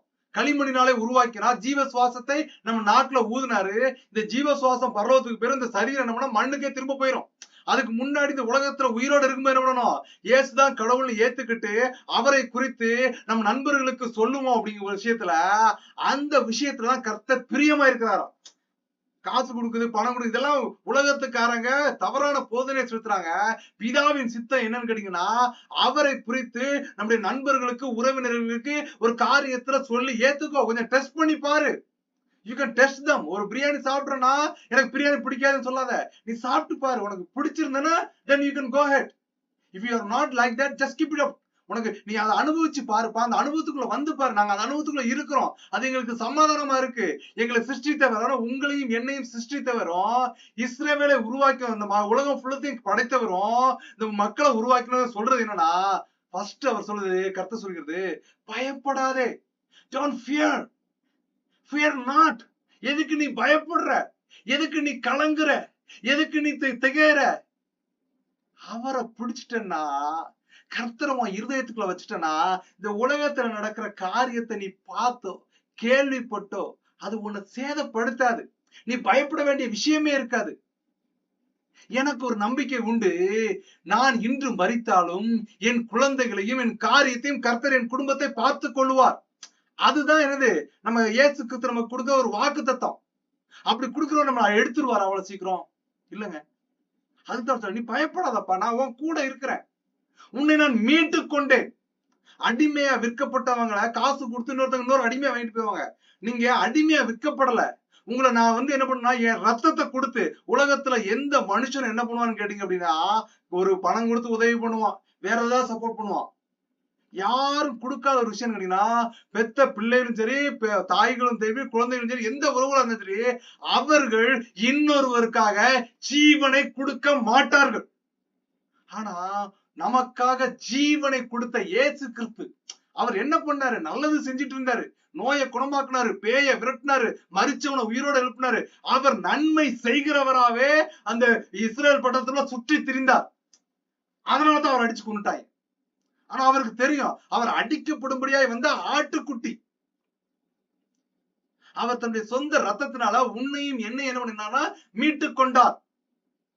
அதுக்கப்புறம் உன்னை பேர் சொல்லி அழைத்தேன், நீ என்னுடையவன்னு சொல்றார். இன்னைக்கு பேரை மாத்தியாச்சுன்னா கிறிஸ்டியனு, அப்படி எல்லாம் இல்லைங்க. உங்கள் இருதயம் மாற்றப்படணும். உங்களை என்ன கேட்டீங்கன்னா, பேர் சொல்லி அழைத்தர். ஏசாயா 43:1 சொல்லுது, உன்னை பேர் சொல்லி அழைத்தேன், நீ என்னுடையவன். I have called thee by the name, thou art mine. நீ என்னுடையவன் கர்த்தர் சொல்லுகிறார். கர்த்தருடைய வார்த்தை தெளிவா வருகிறது. தேவ பிள்ளைகளே, பேர் சொல்லி அழைக்கிற தேவன் வேற யாரும். ஒரு உலகத்துல ஒரு பெரிய பதவியில இருக்கிறவன் நம்ம பேரை சொல்லிட்டான்னு என்ன வருது, நமக்கு ஒரு பெரிய ஆனந்தம், ஒரு பெரிய மகிழ்ச்சி. ஆனா எல்லாத்தையும் படைத்து எல்லாத்தையும் கையில வைத்திருக்கிற தேவன், உங்களுடைய என்னுடைய பேர் அவர் உள்ளம் கையில வரைந்து வைத்திருக்காரு வேதம் சொல்லுதுங்க. ஹல்லேலூயா. சோர்ந்து போகாத, திகையாத. இன்னும் கொஞ்சம் ஒரு 20 நிமிடங்கள்ல கர்த்தர் எப்படியெல்லாம் பேரை வைத்து அழைத்தார், எப்படியெல்லாம் நடத்தினார் அப்படிங்கிறத நம்ம பார்க்க போகிறோம். ஆதியாகமம் எழுதின புஸ்தகம் 16ஆம் அதிகாரம் 13ஆம் வசனம் சொல்லுது, ஆபிரகாம், அதாவது ஆகார் என்கிற ஒரு வேலைக்காரி என்ன பண்றாங்க கேட்டீங்கன்னா, ஆபிரகாமுக்கு ஒரு குழந்தையை பிறக்கிறார். வேலைக்காரி மூலமா பிறந்தது ஒரு குழந்தை. அந்த குழந்தைக்கு ஆபிரகாம் என்ன பேர் வச்சான்னா, இஸ்மவேல் என்று பெயரிட்டார். அவங்கதான் இஸ்ரவேலர்கள், அவர்கள் தான் இஸ்லாமியர்கள். ஹல்லேலூயா, ஸ்தோத்திரம். அதுக்கப்புறம் என்ன பண்ண, அந்த ஆகார் என்ன பண்ணா, நீர் என்னை காண்கிற தேவன் அவருக்கு ஒரு பேரு வச்சா நம்ம கடந்த வாரம்ல பார்த்தோம். இன்னைக்கு ஆதியாகமம் 17ஆம் அதிகாரம் 4ஆம் வசனம் சொல்லுது, இந்த ஆபிரகாம் என்ன பண்ணா, சொந்த ஜனத்தெல்லாம் விட்டுட்டு அவன் கர்த்தர் வேற ஒரு இடத்துக்கு போச்சு விட்டாரு. அவன் போக சொல்லி அந்த இடத்துக்கு வரும்போது கூட கர்த்தர் அவனோட ஒரு உடன்படிக்கையை படுகிறார்.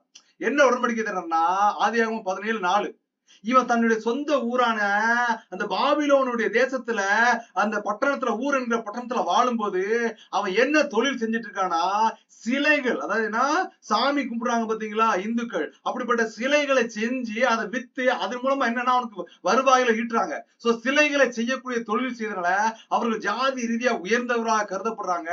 அவங்களுக்கு ஊருக்குள்ள அவ்வளவு மரியாதைகள் கொடுக்கப்படுகிறது. ஸ்தோத்திரம். இந்த சூழ்நிலைகள்லாம் கடந்து போகும்போது இவன் என்ன பண்றாங்க, நீ இதை விட்டுட்டு வெளியில வான்னு கர்த்தர் கூப்பிடுகிறார். கூப்பிடுற சூழ்நிலை அவனுக்கு என்ன பிரச்சனை ஆகுதுன்னா, என்னால இதை விட்டுட்டு வர முடியாது, கொஞ்சம் கஷ்டம். நான் இதுல என்ன பண்ணிட்டேன், இங்க இது எனக்கு சொபாஸ்டிகேட்டா இருக்குன்னு அவன் உட்கார்ல. அவன் என்ன, கர்த்தர் அழைத்துட்டார். அவன் வாழ்க்கையும் அவன் சூழ்நிலை எப்படின்னா சொகுசா இருக்கு, ஆடம்பரமா இருக்கு, ஒரு செல்வ செழிப்பா தான் இருக்குது. ஸ்தோத்திரம். ஆனா கர்த்தர் சொன்ன உடனே he was obeying, அவன் கீழ்ப்படுகிறான். கீழ்ப்படிந்த அந்த தொழிலையும் அதுல வர்ற வருமானத்தை விட்டுட்டு கர்த்தர் சொல்லிட்டாருன்னா அவன் அந்த இடத்தை விட்டு வெளியில வரான். வெளியில வரும்போது அவனுடைய பிரயாணம் எல்லாம் பாலைவனமான பிரயாணம். அவன் சூழ்நிலை எல்லாம் வறுமையான ஒரு சூழ்நிலை. கர்த்தர் பேர் சொல்லி அழைச்சிட்டாருங்க, உண்மைதாங்க. ஆனா தொடக்கம் பேர் நம்ம இன்னைக்கு என்ன நினைக்கிறாங்கன்னா, தேவ பிள்ளைகளுக்கு ஒரு விஷயம் என்னன்னா, இன்னைக்கு நான் தேவ சந்நிதிக்கு வர்றேன், இன்னைக்கு எனக்கு ஆசீர்வாதம் வரணும், இன்னைக்கே எனக்கு எல்லாம் நடக்கும். ஏன்னா வேதம் அப்படிதான் சொல்லுது. இயேசு கிறிஸ்து சொன்ன உடனே immediately everyone healed by immediately, உடனடியாக அவர்கள் சொஸ்தமானார்கள்னு வேதத்தை நம்ம வாசிக்கிறோம். ஆனால் அந்த காரணங்கள் நடந்தது என்ன அப்படின்னா, அவர்கள் அதற்கு பாத்திரவான்களா இருந்தாங்க, விசுவாசம் உள்ளவர்களா இருந்தாங்க. பேர் சொல்லி அழைச்சோட வெளியில வரும்போது அவர் எப்படி அழைக்கிறார்னா, நான் உன்னோட பண்ணுகிற, ஆதியாகமம் 17:4 சொல்றாரு, நான் உன்னோட பண்ணுகிற என் உடன்படிக்கை என்னவென்றால், நீ திரளான ஜாதிகளுக்கு தகப்பனாவாய். உனக்கு பெரிய ஜாதியாக்கி அது எல்லாத்துக்கும் நீதான்ப்பா தகப்பன, உனக்கு ஒரு அங்கீகாரம் கொடுப்பேன். இனி உன் பேர் ஆபிரகாம் என்னப்படாம, உன திரள் ஜோதிக்கு நான் திரள் ஜாதிக்கு நான் உன தகப்பனாகிறதுனால உன் பேரை நான் ஆபிரகாம்னு மாற்றுங்கிறார். நீ என்ன பண்ணிட்ட, சில நேரத்துல கீழ்ப்படியாம உன் மனைவி பேச்ச கேட்டு வழி விலகி போயிட்ட. நான் சர்வ வல்லமையுள்ள தேவன், எனக்கு முன்பாக பயந்து கொண்டு உத்தமனா இருன்னு ஒரு எச்சரிப்பை கொடுக்கிறார். இன்னைக்கு எச்சரிப்பை கேட்கறதுக்கும் தேவ சத்தத்துக்கு கீழ்ப்படிக்கிறதுக்கும் கொஞ்சம் எப்படின்னா நமக்கு கொஞ்சம் கடுப்பா இருக்குது, கொஞ்சம் வெறுப்பா இருக்குது. இந்த மீட்டிங் வர்றாரு, என்னப்பா அவர் வேற ஷார்ட்ஸ் பார்க்க கூடாதுன்னு சொல்றாரு, கொஞ்சம் டைம் நல்லா போயிட்டு இருந்துச்சு.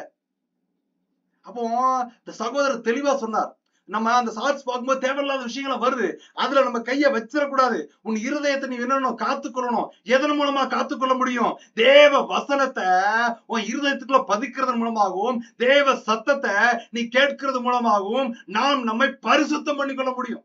இன்னைக்கு அந்த பரிசுத்தம் பண்ணல பிரச்சனை ஆயிருக்கு. இவன் கொஞ்சம் செவி கொடுத்தான். ஆபிரகாம் என்ன பண்ணா, அவள் மனைவியாகிய சாராள் சத்தத்துக்கு செவி கொடுத்தான். அதனாலதான் அவ்வளவு போராட்டம், இன்னைக்கு வரைக்கும் பிரச்சனை போயிட்டு இருக்கு. அவர் திரும்பி சொல்றாரு, உன்னை ஆதியாகமம் 17:6 சொல்றாரு, உன்னை மிகவும் அதிகமா பழுக பண்ணி உன் ஜாதிகளை உண்டாக்குவேன், உன்னிடத்துல இருந்து ராஜாக்கள் தோன்றுவார்கள். உனக்கு 17:7 சொல்லுது. ஆதியாகமம் ஜெனிசியஸ் சாப்டர் 7:7 சொல்றாரு, உனக்கும் உன் பின்னாடி வர சந்ததி எல்லாத்துக்கும் அப்படின்னா நான் தேவனா இருக்கும் மாதிரி உனக்கு பின் தலைமுறையாக சந்ததிக்கு நடுவ என் உடன்படிக்கை நித்திய உடன்படிக்கையா ஸ்தாபிப்பேங்கிறார். நான் ஒரு பிராமிஸ் பண்றப்ப அந்த பிராமிஸை நான் நிறைவேற்றுவேங்கிறார். திரும்பியும் கூட சொல்றாரு, நீ பரதேசியா சஞ்சரிச்சுட்டு இருக்க பத்தியா, நான் உன் பேர் சொல்லி அழைச்சிட்டேன், நீ வந்துட்ட, என் சத்தத்துக்கு கீழ்படிஞ்சிட்ட, கர்த்தர் வார்த்தைக்கு நீ உபயோக பண்ணி வந்துட்ட, எல்லாம் கரெக்ட் தான். ஆனா நீ இப்ப வாழ்ந்துட்டு இருக்க சூழ்நிலை எப்படி இருக்குன்னா, ஆதியாகமம் 17:8 கர்த்தர் ஆபிரகாமோடு பேசுறா, நீ பரதேசியாய் தங்கி வருகிற கானான் தேசம் முழுவதையும். இப்ப அவனுக்கு அந்த ஊர்ல ஒரு கையளவு நிலம் கிடையாது, சொந்தமா எதுவும் கிடையாது, எல்லாம் கட்டப்பட்டதா இருக்குது, எல்லாம் போனதா இருக்குது. அவன் சொல்லி யோசிச்சு பாக்குறான். சில நேரத்துல தேவ பிள்ளைகளை நம்ம என்ன பண்ணோம்னா, கொஞ்சம் பின்னுக்கு திரும்பி பாத்துருந்தோம். என்ன திரும்பி பாக்குறோம்னா, அது கொஞ்சம் நல்லா இருந்துச்சு, அந்த விஷயம் கொஞ்சம் நல்லா இருந்துச்சு, இந்த விஷயம் நல்லா இருந்துச்சு. இப்ப ஏசப்பா கிட்ட வர்றதுனால நான் அடுத்தவனை பத்தி புரண்டி பேசக்கூடாதுன்னு நீங்க சொல்றீங்களே, வேதம் அப்படி போதிக்குதே, அது எனக்கு கொஞ்சம் கஷ்டமா இருக்கு. நான் அதுல பேசி வளர்ந்துட்டேன், அதை விட்டுட்டு எப்படி வெளியில வர்றது? அதுக்குதான் ஆபிரகாம் சொல்ற கர்த்தரு, நீ பரதேசியா சுத்திட்டு இருக்க பத்தியா அந்த ஊரு, இந்த கானான் ஊரு, இதை எல்லாத்தையும் உனக்கும் உனக்கு பின்னாடி வரைக்கும் சந்ததிக்கும் ஒரு சுதந்திரமா நான் அவங்க தேவனா இருப்பேன், அவங்களுக்கு நான் அதை கொடுத்துருந்தேன்பாங்கிறார்.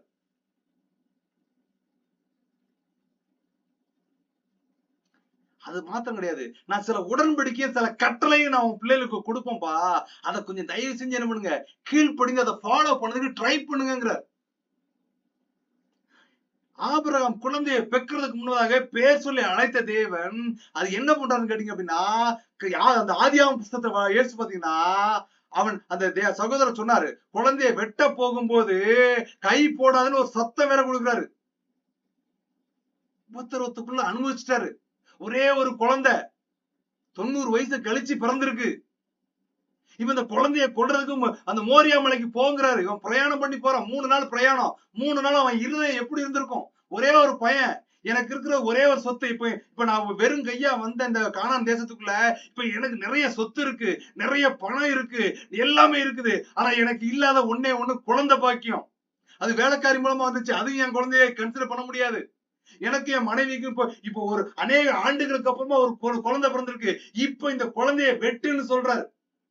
அவன் விசுவாசித்தான், அவன் நம்புனான், கொண்டு போறான். இன்னைக்கு கர்த்தருக்குள்ள வரும்போது, கர்த்தரை பற்றி கொள்ளும் போது சில கட்டளைகளை கர்த்தர் பழைய ஏற்பாட்டிலையும் கொடுத்திருக்கிறார், புதிய ஏற்பாட்டிலையும் கொடுத்திருக்கிறார். புதிய ஏற்பாட்டுல அன்புதான் பிரதானம். உன்னிடத்தில் நீ அன்பு கூறுவதோ பிறனிடத்தில் அன்பு கூறுவாயாக. இந்த அன்பு என்ன பண்ண எல்லாத்தையும் அழிச்சிரும். அன்புக்கு பகை இல்ல, அன்புக்கு பொறாமை இல்ல, அன்பு தன்னை புகழாது, அன்பு எரிச்சலாயிரது, அன்பு இருமாப்புள்ளதா இருக்காது, அன்பு கொலை செய்யாது, விபச்சாரம் செய்யாது, பிறனுக்குள்ளதுல இச்சிக்காதுன்னு சொல்லிட்டு அன்பு குறித்து கலாத்தியர் 5ஆம் அதிகாரத்துல தெளிவா சொல்லப்பட்டிருக்கு. எல்லாத்தையும் சொல்லி முடிக்க முன்னாடி பழைய ஏற்பாட்டுல ஆபிரகாமை கூப்பிட்டு சொல்றாரு. என்ன சொல்றாருன்னா, குறிப்பிட்ட 400 வருஷமா உனக்கு பின்னாடி சில சந்ததிகள் எகிப்துல அடிமையா இருப்பாங்க, அதுக்கப்புறம் நான் அவங்களை மீட்டுட்டு வருவேன்னு சொல்லிட்டு ஆபிரகாமுக்கு குழந்தை இல்லாத போதே கர்த்தர் தரிசனத்தையும் அவன் சந்ததியை குறித்த வெளிப்பாடுகளையும் கொடுக்கிறார். பேர் சொல்லி அழைத்த தேவன் ஊர் என்கிற பட்டணத்தை நீ வெளியில வான்னு அழைச்சார். இன்னைக்கு கர்த்தர் உங்களை என்ன சொல்றாருன்னா, நீ பாரம்பரிய கட்டு, பாரம்பரிய ஸ்டைலு, இவன் என் சொந்தக்காரனுக்கு இதுதான் பிடிக்கும், என் சொந்தக்காரனுக்கு அதுதான் பிடிக்கும், அந்த கட்டுக்குள்ள போய் நீ சிக்கிறாத, அந்த விஷயத்துல நீ என்ன பண்றாத, இடைபெற்றாத, அதுல இருந்து வெளியில வா. அந்த போராட்டத்துல இருந்து கொஞ்சம் வெளியில வா, அந்த விஷயத்துல இருந்து கொஞ்சம் வெளியில வா. கொஞ்சம் கஷ்டம்தான். அதை எப்படி நான் விட்டுட்டு போகிறது, அது எப்படி நான் அது முடியாதுப்பா. இந்த உலகத்துல இருக்கிற வரைக்கும் எனக்கு தேவைப்படுது. வசனம் என்ன சொன்னா, உலகத்திலும் உலகத்தில் உள்ளவைகளும் அன்பு கூறாதிருங்கள், இச்சையாதிருங்கள், அது பாவம்னு தான் எழுதியிருக்கேன். 10 கட்டளைகளை மோசே எழுதும் போது அவன் எழுதி வந்தவன முதல் தடவை என்னன்னா கர்த்தரை எழுதி கொடுக்கிறார். அவன் கோபத்துல உடைச்சு போட்டுறான் இவங்க செய்கைகளை பார்த்துட்டு. திரும்ப ரிட்டர்ன் போய் அவன் அழுது ஜோம்னு எழுதிட்டு வாரான். யாத்திராகமம் 20ஆம் அதிகாரம் உங்களுக்கு நல்லா தெரியும். 10 கட்டளை யாத்திராகமம் 20ஆம் அதிகாரம் 3ல இருந்து 17 வரைக்கும் வாசிச்சு பாத்தீங்கன்னா 10 கட்டளை தெளிவா சொல்லி இருக்கிறார். என்ன தவிர வேற தெய்வங்கள் உங்களுக்கு இருக்க கூடாதுப்பான்ட்டார் ஃபர்ஸ்ட். செகண்ட் கட்டம்னா அந்த தெய்வங்கள் மேல வானத்துல அந்த சூரிய சந்திர நட்சத்திரம் இதெல்லாம் நீ கும்பிடாத, அது நான் படைச்சது. அதுக்கு போய் பொங்கலை போட்டு பொங்கல் பண்டிகை அதனாலதான் விளையுது. புத்தியீனமான செய்களை விட்டு வெளியில வந்துரு. இல்லப்பா அவ்வளவு பெரிய பாஸ்டர் அவரே பொங்கல் கொண்டாடலாம் சொன்னாரு. தவறான ஆலோசனைக்கு உன் செவியை சாத்திராத. வேதம் என்ன சொல்லுது, தேவ வார்த்தை உன்னோடு இடைபெடுகிறது, அது தெளிவா எழுதி வைத்திருக்கிறார். இன்னைக்கு உங்க கையில எங்களே வேதமா இருக்குது. அதை வாசிச்சு அதை உட்கொண்டு அதன்படி ஜீவிக்க பழகணும்.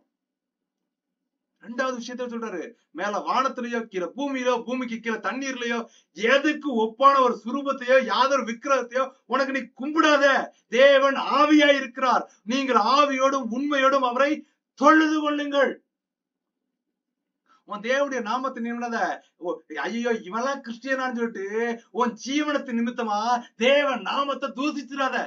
எதற்கு பயந்து வாழ்றோம், எதுக்கு கீழ்ப்படிஞ்சு வாழணும்னா, நாம் ஜீவனை பார்க்கிற வேலை நம்ம ஜீவிக்கிற நம்ம ஒழுங்கும் நம்முடைய நன்னடத்தை என்ன பண்ணணும்னா, இவங்க கிறிஸ்தவர்கள், இவர்கள் பொய் சொல்ல மாட்டார்கள், இவர்கள் கிறிஸ்தவர்கள், இவர்கள் தேவனை பற்றி கொண்டு உள்ளதை உள்ளதென்றும் இல்லதை இல்லை என்றும் சொல்லக்கூடியவர்கள், மரணமோ ஜீவனோ எதுவா இருந்தாலும் இவங்க பயப்பட மாட்டாங்க, தேவன் அவங்களுக்கு அப்படித்தான் போதித்துக்காருன்னு உங்களை குறித்த சாட்சியை கர்த்தர் எதிர்பார்க்கிறார். ஓய்வு நாள் ஒண்ணு கொடுத்திருக்க, அதை பரிசுத்தமா நினைக்க ஆசரிக்க கற்றுக்கொள்ளுங்கிறாரு. நீ நமக்கு கொடுத்திருக்கிற இந்த தேசத்துல நம்ம நாட்டுல நம்ம நாட்கள் நீடிச்சிருக்கணும், நான் அநேக நாட்கள் வாழ்ந்திருக்கணும்னா உன் தகப்பனையும் தாயையும் கணம் பண்ணுவையாக. அவங்க பேரண்ட்ஸ் என்ன பண்ணணுமா, மதிக்கணும், அவங்களுக்கு ஒரு பிரியாரிட்டி கொடுக்கணும், அவங்களை மூத்தவங்களை கன்சிடர் பண்ணணும், அவங்க அற்பமா எண்ணக்கூடாது. உன் தகப்பனையும் உன் தாயை நீ கேவலமா நடத்தின, பேசுன, மதிக்கல அப்படின்னா உனக்குள்ள தேவ ஆவி எப்படி வர முடியும்? காண்கிற தாய் இடத்துல, கூட பிறந்த சகோதர இடத்துல அன்பா பேச முடியல, பழக முடியலன்னா காணாத தேவ இடத்துல எப்படி போவோம் அன்பை செலுத்துவன்னு வேதம் தெளிவாய் சொல்லி இருக்கிறது. கொலை செய்யாத, விபச்சாரம் செய்யாத, களவு செய்யாத, பிறனுக்கு விரோதமா எந்த ஒரு பொய் சாட்சியும் சொல்லாத. கடைசியான கட்டளை, பிறனுடைய வீட்டை இச்சையாதிருப்பாயாக. அந்த காலத்துல என்ன பண்ணாங்கன்னா, ஒரு பெரிய வீடு இருக்குன்னா அவனை அடிச்சு கொண்டு போட்டு அந்த வீட்டை ஆட்டையை போட்டலாம். அதுக்குதான் தெளிவா சொல்றாரு, பிறனுடைய வீட்டு மேல இச்சை வச்சிடாத, பிறனுடைய மனைவியை நீ ஆசைப்படாத. பிறனுடைய மனைவி இடத்துல பிரவேசிக்கிற எவனும் தன் மடியிலே நெருப்பு தழலை அந்த அவியாம வச்சுக்க முடியுமான்னு பவுல் கேட்கிறார். என்ன ஒரு அருவருப்பு! அவனுடைய வேலைக்காரன், அவனுடைய வேலைக்காரி, அவனுடைய கழுதை, எருது, மாடு, அவனுக்குள்ள காரு, பணம், எதையுமே நீ ஆசையா இச்சிச்சிடாத. அதெல்லாம் கர்த்தர் சுபாவம் கிடையாது, அதெல்லாம் கர்த்தர் கிரியை கிடையாது. இதெல்லாம் விட்டு வெளியிலவான்னு கர்த்தர் எச்சரிக்கிறார். அப்பதான் அந்த அந்த ஆதியாகமம் 22ஆம் அதிகாரத்தை நீங்க வாசிச்சு பாத்தீங்கன்னா, சகோதரத்துக்கு முன்னாடியே சொல்லிட்டாரு, குழந்தைய கொல்லதுக்கு கொண்டு போறான். அப்ப அந்த குழந்தை பார்த்து, அந்த பையன் பார்த்து கேட்கிறான், அவன் வாலிபன் ஆயிட்டான். அப்பா நம்ம பலி எடுக்க போறோம், பலி எடுக்க போகும்போது விரைவி நம்ம வேலைக்காரன் தூக்கிட்டு வரா, எல்லாமே ரெடியா இருக்கு, ஆடு எங்கப்பான்னு கேக்குறான். அதுக்கு இவனுக்கு தெரியும் ஆடு யாருன்னு. யாரு? பையனைத்தான் கர்த்தர் கொடுக்க சொல்லியிருக்காருன்னு. கர்த்தர் பார்த்து கொள்வார். உன் போராட்டம் பெருசா இருக்கா? உன் காரியம் சரியா நடக்கலையா? வழிகள் சரியா நீ சேர்ந்து வரலையா? ஐயோ இப்படி நடக்குது அப்படின்னு நீ கதறியா? இந்த வசனத்தை தியானிச்சு பாருங்க. அவர் பார்த்துக்கு பாருங்க. ஆபிரகாம் கர்த்தர் எதுக்கு ஆபிரகாம் மேல அவ்வளவு வைராக்கியமா இருந்தார், அவன் மேல அவ்வளவு விசுவாசிகள் தகப்பன்னு சொன்னார் அப்படின்னு கேட்டீங்கன்னா, அவன் மரிச்சு மண்ணுக்குள்ள போறதுக்கு முன்னாடியே 400 ஆண்டுகளுக்கு முன்னாடி அப்புறமா நடக்க போற விஷயத்தையும் கர்த்தர் அவன்கிட்ட சொல்றாரு. ஆபிரகாமுக்கேவா 400 வருஷம் ஜெனரேஷன்ல என்ன பண்ணுவாங்க, ராஜாக்கள் வருவாங்க, பெரிய பெரிய பணக்காரர் வருவாங்க, நீதி செய்வாங்க, எல்லாமே நடக்கும். ஆனா குறிப்பிட்ட காலத்துல சிலருடைய 14 தலைமுறைகளுக்கு அப்புறமா அது சில மனுஷன் கீழ்ப்படியாம போயிருவான். நான் யாருங்க மறந்து என்னுடைய கற்பனையில விட்டு விலகி போயிருவான். அது நிமித்தமா நான் 400 வருஷம் என்ன பண்ணுவேன், அவங்களுக்கு போய் அடிமையா வச்சிருப்பேன். ஆனா அடிமையா வச்சு அப்படியே அழிக்க மாட்டேன், அவங்களை மீட்டுட்டு வருவேன்னு ஆபிரகாமுக்கு உடன்படிக்கை பண்ணுகிறார். தேவ பிள்ளைகளே, கர்த்தருக்கு பிரியமா நம்ம நடக்க ஆரம்பிச்சிட்டோம். If we are going to satisfy God will, கர்த்தருடைய விஷயத்தை நம்ம திருப்திப்படுத்த ஆரம்பிச்சிட்டோம்னா நம்முடைய தேவைகளை அவர் பார்த்து கொள்வார். இன்னைக்கு என்ன பண்றோம், நம்ம தேவையை திருப்திப்படுத்துறதுக்கே புஷ் பண்றோம் கடவுளை. God, you can do that one. நீ ஏசப்பா நீங்க என்ன பண்ணுங்க, இந்த விஷயத்தை இப்படி மாத்திருங்க. We are planning and we are giving idea to God. படைத்தவர் நமக்கு ஐடியாவை கொடுத்து நம்ம நடத்துவாருங்கிற நம்ம அர்ப்பணிக்கிறத விட்டுட்டு நாம கடவுளுக்கு அட்வைஸ் சொல்லக்கூடிய ஒரு சூழ்நிலையில இன்னைக்கு அநேகர் ஓடிக்கிட்டு இருக்காங்க. Be careful.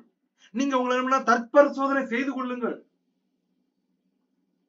அப்பதான் அந்த மேல போய் கொள்ளுகிற நேரத்துல கர்த்தர் உன் பிள்ளையாண்ட மேல கையப்படாத நிறுத்துன்னு பேர் சொல்லி அழைச்சிட்டு திரும்பி பார்க்கலாம், ஆடு ஒரு முள் புதர்ல கொம்பு சிக்கி இருக்கு. முன்னதாகவே கர்த்தர் ஆயத்தப்படுத்தி இருந்தார். இன்னைக்கு சகோதரன் சொன்னாரு, சோதனைக்கு உட்படாதபடி விழித்திருந்து ஜெபம் பண்ணுங்கன்னு இயேசு கிறிஸ்து தெளிவா சொல்கிறார். இன்னைக்கு பிரச்சனை எதுக்கு வருகிறது, போராட்டம் எதுக்கு வருகிறது, உபத்திரவம் எதுக்கு வருதுன்னு கேட்டீங்கன்னா, கர்த்தர் நம்ம எழுப்புறார், நம்ம துதிக்கும்படியா, அவரோடு உறவாடும்படியா எழுப்புறார். இந்த மாம்ச சரீரம் நம்ம சோர்வாக்கி படுக்க வச்சு அந்த சிக்கனைக்குள்ள அந்த பிரச்சனைக்குள்ள சிக்க வச்சிருது. ஆனாலும் சோதனைக்கு தப்பிக்கத்தக்க வழியையும் கர்த்தர் ஆயத்தம் பண்ணி வைத்திருக்கிறார். அந்த இடத்துலதான் அந்த மோரியா மலையில போய் அவன் அந்த ஆடுல பலி எடுக்கும் போதுதான் அப்பதான் அவன் சொல்றான், சகோதரர் சொன்னாரு, குழந்தைய கொல்றதுக்கும் அதை உயிரோடு எழுப்பதுக்கும் என் தேவனால் ஆகும்னு விசுவாசிச்சான். அவன் மட்டும் கிடையாது, அந்த பையனும் ஒத்துழைக்கிற ஒரு வாலிபன். அப்பா கையை கட்டி படுக்க போடும் போது அவன் நினைச்சா துண்டிட்டு ஓடிடலாம். ஆனா அப்பா ஏதோ தேவ சித்தத்தை நிறைவேற்றுறான்னு அவன் அவரை ஒப்பு கொடுத்தான். கர்த்தர் இன்னைக்கு உங்ககிட்ட என்கிட்ட அதான் கேட்கிறார், ஒப்பு கொடுங்கப்பா. You have to give your soul. உங்க இருதயத்தை கொடு, வேற எதையும் நான் உன்கிட்ட கேட்கல. அப்பதான் ஆதியாகமம் 22:14 சொல்லுது, ஆபிரகாம் அந்த இடத்துக்கு யெகோவா ஈரே என்று பெயரிட்டான். அதனாலே கர்த்தருடைய பர்வதத்திலே பார்த்து கொள்ளப்படும் என்று இந்நாள் வரைக்கும் அர்த்தமா. ஒரே ஒரு சம்பவத்தை பார்த்து நம்ம முடிக்க போகிறோம். இயேசு கிறிஸ்துவானவரும் பேர் சொல்லி அழிக்கிறவரா இருந்தார். இந்த சம்பவத்தை பார்க்க முடியும், ஒரு 3 சம்பவத்தை ஷார்ட்டா பார்த்து முடிச்சிடலாம். என்ன கேட்டீங்கன்னா, லாசர் மரித்து போயிட்டான். நம்ம ஊர்ல பாத்தீங்கன்னா, இப்ப நானே இருக்கிறேன், நான் மரிச்சிட்டேன், இந்த ஜீவன் தேவன்கிட்ட போயிருச்சுன்னா என் சரீரம் இருக்கும்போது டேவிட் சார் எப்போ தூக்குவீங்கன்னு கேட்க மாட்டாங்க, பாடி எப்போ தான் தூக்குவேன். என்னது, ஜீவன் போயிருச்சு.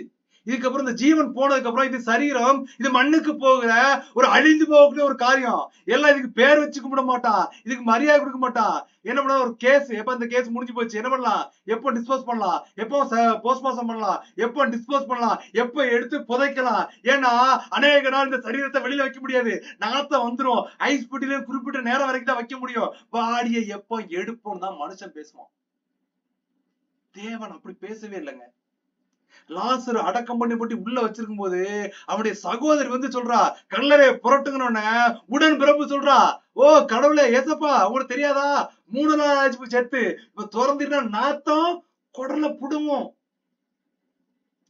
ஊரும் உலகமும் என்ன பண்ணுனா, உங்க உபத்திரவத்து சூழ்நிலையில, உங்க இக்கட்டு சூழ்நிலையில, உங்க உங்க காரியங்கள் மாறுதலா நடக்கும் போது என்ன பண்ணுன்னு கேட்டீங்கன்னா, அது குத்தும் குறையினா சொல்லிட்டு இருக்கும். அந்த விஷயத்துக்கு உன் காதை நீ செவி சாய்க்காத, அதுக்கு விதரமா நீ இடப்படாத, நீ விலகிரு, உன்னை பரிசுத்தப்படுத்திக்கொள், தேவ அன்புக்கு நேரம் ஓடு. நீ எதிர்த்து பேசுறா இல்லாம பிசாசுக்கு எதிர்த்து நில்லுங்க சொல்லியிருக்கு. அவன் உங்களை விட்டு ஓடி போவான். ஆனா உலக மனுஷனுக்குள்ள பிசாசு வரும்போது அவனோடு நீ போராடின, அவனோடு பேசுனா, அவன் உன் வாயை புடுங்கி உன்னை அழிவுக்கு நேரம் கொண்டு போயிருவான். ஜாக்கிரதையா இருந்துகொள். இயேசு கிறிஸ்துவானவர் அந்த அந்த அந்த கல்லறைக்கு பக்கத்துல வந்துட்டு செத்த பணமே வெளியவான்னு கூப்பிடல. உலகம் அப்படித்தான் சொல்லுச்சு, செத்து போயிட்டு அது பணம் நாறுச்சு. உடன்பிறப்பு அப்படித்தான் சொல்லுச்சு. ஆனா கர்த்தர் லாசருவே வெளியே வா என்று அழைத்தார். பெயர் சொல்லி அழைக்கிற தேவன். நீங்கள் நானும் மரிச்சாலும் நம்மளை பெயர் சொல்லி அழைக்கக்கூடிய ஒரு தேவன் உண்டுன்னா அது பரமபிதா மாத்திரம் தான். அவருக்கு இணையா ஒருத்தருமே கிடையாது. நம்ம கிட்ட மனைவி விடணும்னா இறந்துருச்சுன்னா இறந்துட்டாரு, பாடி எப்ப எடுப்பீங்க? ஆனா தேவன் அப்படி இல்லைங்க. இந்த சரீரம் அழிஞ்சு போனாலும் நித்தியத்துக்கு போகிற வழிகளை கண்டுகொள்ளணும். பெயர் சொல்லி லாசருவே வெளியே வான்னு அழைத்து அவனுடைய கட்டுகளை அவிழ்த்தார். அப்படிப்பட்ட தேவன் உங்களுக்கு எனக்கு உண்டு. கட்டுகளையும் போராட்டங்களையும் அவிழ்த்து எறிகிறது அவனாலே ஆகும்னு வேதம் தெளிவாய் சொல்லி இருக்கிறது.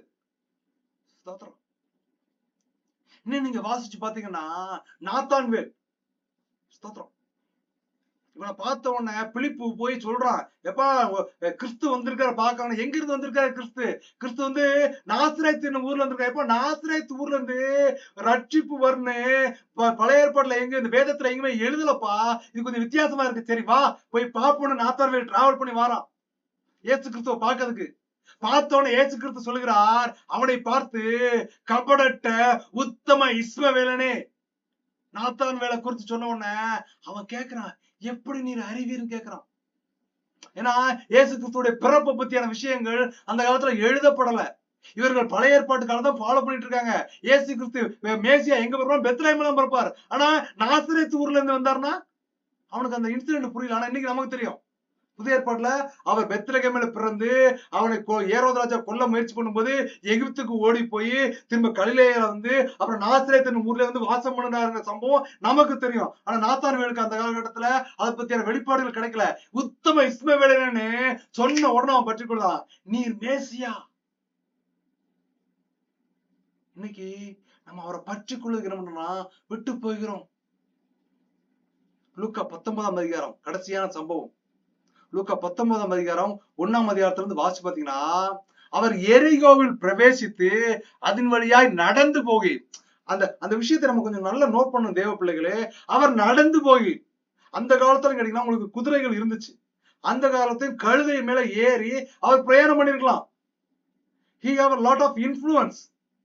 இன்ஃபுளுன்ஸ்னா அவருடைய செய்கைகளை பார்த்து, நோயை விரட்டுறதை பார்த்து, பேயை விரட்டுறதை பார்த்து, பிசாசை விரட்டுறதை பார்த்து, செத்தவனை உயிரோடு எழுதுறத பார்த்து, கண்ணு தெரியாதவனை குணமாக்குறத பார்த்து, குஷ்டரோகிகளை தொட்டு சுத்தமாக்குறத பார்த்து, செவிடனை குணமாக்குறத பார்த்து, பிறவி ஊனனை குணமாக்குறத பார்த்து, எல்லா நோய்களும் எல்லா காரியங்களும் மரிச்சவனை உயிரோடு எழுப்பதை பார்த்துட்டு everyone can ready to give their offering. அவங்க எல்லாம் என்ன பண்ணா காசுகளை கொடுப்பதற்கு ரெடியா இருந்தாங்க. It is not like that. தேவ பிள்ளைகள் கர்த்தருக்கு உண்மையும் உத்தமமாய் ஊழியம் செய்கிறவன் என்ன பண்ணுவான்னு கேட்டீங்கன்னா, அதன் மேல நாட்டம் வைக்க மாட்டான், அதன் மேல பிரியம் வைக்க மாட்டான், அதை நோக்கி ஓட மாட்டான். அவன் எதை நோக்கி ஓடுவான்னா, அவர் வைத்திருக்கிற அவர் இருதயத்துக்குள்ள அவரை நான் உண்மையா வச்சிருக்கிறேன், ஸ்தோத்திரம், அவர் எனக்குள்ள வந்திருக்கிறார், அந்த பிதாவின் சித்தம், அந்த ஆத்மாவை ரட்சிக்கக்கூடிய ஒரு பாரம் தான் என்ன பண்ணுன்னு கேட்டீங்கன்னா ஒரு உருக்கமா இரக்கமா இருக்கும். ஹல்லேலூயா. அவர் நினைச்சிருந்தா அன்னைக்கு என்ன பண்ணிக்கலாம், லக்ஸுரியஸா வாழ்ந்துருக்கலாம். அவர் என்ன பண்ணாருன்னு கேட்டீங்கன்னா, வசனம் சொல்லுது, அதன் வழியாய் நடந்து போகையில். இயேசு கிறிஸ்துவை பின்பற்றா, இயேசு கிறிஸ்து தெளிவா சொல்கிறார், உங்கள் சிலுவைகளை எடுத்து என்னை பின்பற்றி வாருங்கிறார். சிலுவைன்னு அப்படின்னா உலகத்துல போராட்டம் இருக்கும்பா, என்ன நீ ஃபாலோ பண்ண போற, நீ என்ன பற்றி கொள்ள போற, உலகமும் உலகத்தில் உள்ளவர்களும் அன்பு கூறாதிருங்கள், இதெல்லாம் அக்கினிக்கிரையா வச்சப்பட்டிருக்கு, அதுல நீ ஆசை வைக்காத, அதை ஃபாலோ பண்ணி போகாத, நீ ஏசப்பாவை ஏற்றுக்கிட்டா உனக்கு ஐஸ்வர்யம் வரும், பலன் வரும், அது வரும் இது வரும்னு மயக்கிறாங்கன்னா நீ அது பின்னாடி போயிடாத. தேவ வார்த்தையில சொல்லுகிற தேவ பிள்ளைகளே, இந்த மீட்டிங்ல தேவ வார்த்தையில கொண்ட தேவ பிள்ளைகள் எவ்வளவு பாடுகள் அனுபவிக்கிறாங்கிறத உங்களுக்கு தெரியாது. நான் அவர்களோடு பேசுவேன். இந்த மெசேஜ் கொடுக்கிற தேவ பிள்ளைகளோடு பேசும்போது நான் சொல்லுகிறது என்னன்னா, உபத்திரம் வரும் பிரதர், போராட்டம் வரும் பிரதர், ஆனா சோதனையோ தப்பிக்கிறதுக்கு வழியை கர்த்தர் கொடுப்பார் சொல்லுவேன். ஸ்தோத்திரம். இயேசு கிறிஸ்து சொல்கிறார், ஐஸ்வர்யவான் பரலோக ராஜ்யத்துக்குள் பிரவேசிப்பது ஊசியானது ஒட்டகத்தின் காதிலே நுழைவதை பார்த்து எளிதா இருக்குன்னு சொல்லியிருக்கு வேதம் அப்படிங்கிறார். ஹல்லேலூயா. அப்ப பணக்காரலாம் பரலோகம் போக மாட்டான்னு ஒரு தவறான ஒரு புரிதல்களை வந்துடக்கூடாதுன்னு சொல்லிட்டா கர்த்தர் இன்னொரு சம்பவத்தையும் வேதத்துல நடந்த காரியத்தை நமக்காக வைத்துட்டு போயிருக்கிறார். லூக்கா 19ஆம் அதிகாரம் 2ஆம் வசனம், அவர் எரியோக்கள் நடந்து போனோன்னு ஆயக்காரருக்கு தலைவனும் ஐஸ்வர்யவானுமா இருந்த சகேயு எனப்பட்ட ஒரு மனுஷன் இருந்தான். He was a rich man. அவன் பெரிய பணக்காரன். அவனுடைய தொழில் என்னன்னா வரி வசூல் செய்யக்கூடிய ஒரு தொழில். அவன் என்ன பண்றான்னா, லூக்கா 19:3 என்ன பண்றான்னு கேட்டீங்கன்னா, இயேசு எப்படிப்பட்டவரோ என்று பார்க்க வகை தேடினான். He want to seek how the Jesus Christ. அவன் இயேசு கிறிஸ்துவை பார்க்கிறதுக்காக எப்படிப்பட்டவரா இருப்பான்னு பார்க்கிறதுக்காக அவன் முயற்சி பண்றான். ஒரு ஜன கூட்டத்துக்குள்ள அவன் முண்டி அடிச்சு போய் பார்க்கறான், முடியல. வசனம் சொல்லுது லூக்கா 19:3, அவன் குள்ளனானபடினால் ஜன கூட்டத்தில் அவரை காண கூடாமல், ரொம்ப ஆளு ஹைட் கம்மி, எல்லாம் அவரை சுத்தி இருக்கிறாங்க, பெரிய குரோடு, இவன் முளைஞ்சு பார்த்தாலும் முளைஞ்சுக்கு ஏத்துக்கிட்ட போக முடியல. இவங்க ஒரு டிசிஷன் எடுக்கிறாங்க.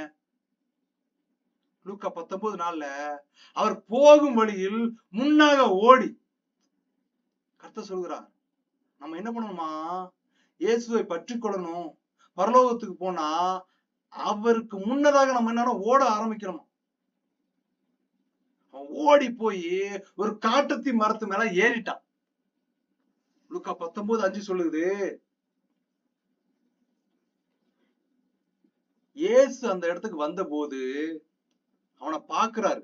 அவனை கண்டு, தேவ பிள்ளைகளே, தேவ வார்த்தைகளை கேட்கிறவர்களே, நம்ம என்ன செய்யணுங்கன்னா, உன் முக பார்வை என் மேல பாடட்டுப்பா, நீர் மாத்திரம் என்ன பார்த்தா போதும், நீர் மாத்திரம் என்னோட இடைப்பட்டா போதும், என் பிரச்சனை போயிரும், என் போராட்டம் போயிரும், என் கிரியையிலிருந்து மாறுபாடு வந்துருன்னு அவர் முகத்தை மட்டும் நீங்க நோக்கி பாருங்க. அவரை நோக்கி பார்த்த முகங்கள் பிரகாசம் அடைந்ததுன்னு வேதம் சொல்லி இருக்குது. ஸ்தோத்திரம். அங்க போய் நின்று அவனை பார்த்துட்டு சொல்றாரு, நீங்க நல்லா பாருங்க, சகைவுக்கு தெரியாது அவன் பேர் என்னங்கிறது, அங்க இருக்கிற எரிகோ கோட்டையில இருக்க எல்லாத்துக்கும் தெரியும், வரி வசூல் பண்ணக்கூடிய பெரிய ரிச் மேன். ஆனா ஃபர்ஸ்ட் டைம் இயேசு கிறிஸ்து மேல நோக்கி பார்க்கிறாரு. பார்த்த உடனே, சகைவே நீ சீக்கிரமா இறங்கி வா, இன்றைக்கு நான் உன் வீட்டிலே தங்க வேண்டும் என்றார். எல்லாரும் என்ன புரிஞ்சுக்கிறாங்க கேட்டீங்கன்னா, ஏசப்பா அவன் வீட்டுக்குள்ள போகணும்னு ஆசைப்பட்டார். இல்லங்க, அவர் தங்க நினைத்தது அவனுடைய இருதயம், அந்த அந்த அந்த குள்ளனாகிய மனுஷனுக்குள்ள இருதயத்துக்குள்ள போய் அவர் வாசம் பண்ணதுக்கு அவர் டிசிஷன் எடுத்துட்டார். எதற்கு அந்த டிசிஷன் எடுத்தான்னா, இவன் என்ன பண்ணான்னா, தன் இருதயத்துல ஒரு பொருத்தனை பண்ணிட்டு, நான் எப்படியாவது அவரை பார்த்தா போதுன்னு ஓடி போய் காட்டத்தி மரத்து மேல ஏறி நிக்கிறான். முன்னதாக ஆயத்தப்படுகிறான். கர்த்தர் வருகை சமீபமாயிருக்கிறது, ராஜாதி ராஜா சீக்கிரமாய் வரப்போகிறார். நம்ம அதுக்கு எப்படி ஆயத்தப்படுகிறோம், எப்படி திரள் கூட்டத்தை ஆயத்தப்படுத்துறோம்? நம்முடைய நண்பர்கள், நம்முடைய உற்றார் உறவினர்கள் சோர்ந்து போயிருக்கிறவர்களுக்காக நம்ம ஜெபிக்கிறோமா, திறப்புல நிற்கிறோமான்னு நம்ம பரிசோதி பார்க்கணும். லூக்கா 19:6 சொல்லுது, அவன் சீக்கிரமா இறங்கி, அவர் கூப்பிட்டோன he did not waste the time. கர்த்தர் அழைத்தவன என்ன பண்ணா, அவன் பொறுமையா இருக்கல, வெயிட் பண்ணல. என்ன போய் அழைக்கிறாரு அப்படின்னு சொல்லிட்டு அவன் வெயிட் பண்ணல. உடனே சீக்கிரமா இறங்கி வரான், சந்தோஷமா வரான். அவரை அழைச்சிட்டு அவர் வீட்டுக்கு போயிட்டு கூட்டு போறான். வாங்க என் வீட்டுக்கு தர போன வாருன்னு சொல்லி கூட்டு போறான். அவன் போற வழியில லூக்கா 19:7 சொல்லுது, அந்த சுத்தி கண்ட எல்லாருமே, அதை கண்ட யாவருமே இவன் பாவியான மனுஷன், இவன்கிட்ட தங்கும்படி இவர்கள் போறாரே, இவருக்கு தெரியாதான்னு முறுமுறுக்கிறாங்க, குரணி பேசுறாங்க. சகோதரர் சொன்னார், ராகாப் என்னும் வேசி தூதர்களை தப்பு வைத்து போனா. நீங்க அந்த மத்தேயு 1ஆம் அதிகாரத்துல வாசிச்சு பாத்தீங்கன்னா, தாமார் என்னன்னா ஒரு வேசித்தனம் பண்றா. தன்னுடைய தனக்கு கல்யாணம் பண்ணி கொடுத்த 2 கணவர் இறந்ததுக்கு அப்புறம் 3வது பையனை கெட்டி கொடுத்தா எங்க அந்த 3வது பையனை செத்து போயிரும் சொல்லிட்டு அந்த யூதாவை சேர்ந்த அந்த மனுஷன் யாக்கோபுடைய பிள்ளைகள 3வது 4வது பிறந்த அந்த யூதா கோத்திரத்தை சேர்ந்த அந்த மாமனார் என்ன பண்றான்னா 3வது பையனை கெட்டி கொடுக்க மாட்டேன்னு அனுப்பி விட்டுருந்தான். அப்ப அவன் வேசி ஆடாபுரம் நிறுத்து, ஆனால் அவள் இருதயம் தேவனுக்கு பிரியமா இருந்துச்சு. அவள் ஒரு வேசி தாமார். அந்த சந்ததியிலிருந்து வர்றதுதான் அடுத்தது ராகாப்பும் வேசித்தனம் பண்றா. ஆனா அவன் என்ன பண்றான்னா, அந்த தப்பையும் ராகாப் மட்டும் கிடையாது, தாமார் மட்டும் கிடையாது, இன்னொரு பேரும் அதுல சொல்லப்பட்டிருக்கு. 3 பேர் சொல்லப்பட்டிருக்க, 3 ஸ்திரீகள் அந்த இடத்துல சொல்லப்பட்டிருப்பாங்க. ஸ்தோத்திரம். 3 பேரும் விபச்சாரம் பண்ணினவர்களா இருந்தாங்க. உலகமும் ஊரை என்ன பண்ணுனா, நம்முடைய பழைய வாழ்க்கைகளை குறித்து, பழைய ஜீவிதத்தை குறித்து குற்றம் சொல்லுகிறதாவும் குறை சொல்லுறதாவும் இருக்கும். நீங்க அதுல இடைப்பட்டு பேராங்க. அந்த சத்தத்துக்கும் செவிய சாச்சிடாத. உன்னை காத்துக்கொள், உன்னை பலப்படுத்து, ஆவில நீ இடைபடு. இவங்க எல்லாம் இப்படி குறை சொல்றாங்க, இவன் வட்டி வாங்குறவன், இவன் வீட்டுக்கு போறார, இவன் பாவின்னு தெரியாதான்னு சொல்லிட்டு அவ்வளவு பேரும் குறை சொன்ன உடனே அவன் சகையை பாக்குறான். லூக்கா 19:8 சகையை நின்று அவன் ஸ்டாப் பண்ணிட்டான். ஏன்னா அவன் காதுலயே அந்த சத்தம் விழுதுங்க. என்ன சத்தம் விழுது?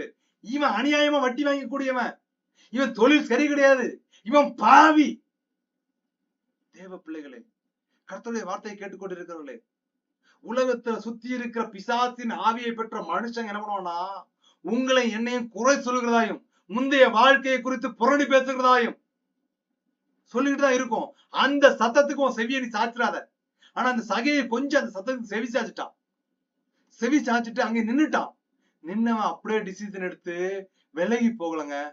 கர்த்தரை நோக்கி அவன் என்ன பண்றான், குள்ளமா இருக்கிறவன் இயேசு கிறிஸ்துவை நோக்கி பார்க்கிறான். இந்த கூடைக்கு வந்திருக்க தேவ பிள்ளைகளே, உலகம் சொல்லுது, அது சொல்லுது, நீ யார் என்ன சொன்னாலும் அவங்களை நீ நோக்கி பார்த்துறாத.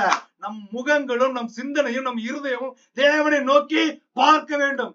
இந்த சகையோ கர்த்தரை நோக்கி பார்க்கிறான். ஆண்டவரே நோக்கி பார்த்துட்டோம், சும்மா இல்லைங்க. ஆண்டவரே, என் ஆஸ்திகளில் பாதியை ஏழைக்கு கொடுக்கிறேன். நல்லா நோட் பண்ணுங்க.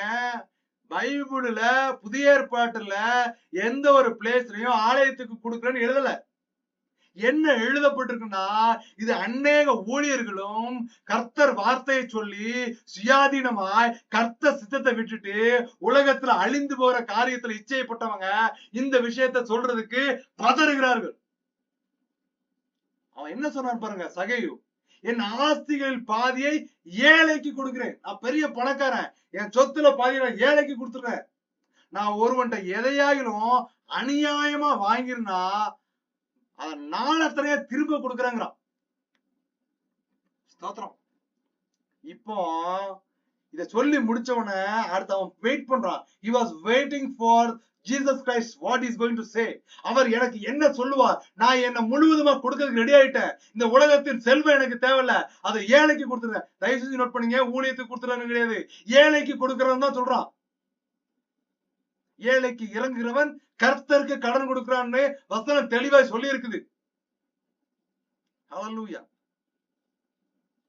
இப்ப கொடுத்து இதெல்லாம் சொல்லி முடிச்ச உடனே லூக்கா 19:9 சொல்லுது, இயேசு அவனை நோக்குகிறார். இது வரைக்கும் அவன் தான் அவரை பார்த்துட்டு இருந்தான். ஏதாவது தரிசனம் கிடைக்காதா, ஏதாவது எனக்கு அவர் இறங்க மாட்டாரா, என் சூழ்நிலை மாறாதான்னு ஏங்கி போய் நின்றுட்டு இருக்கான்.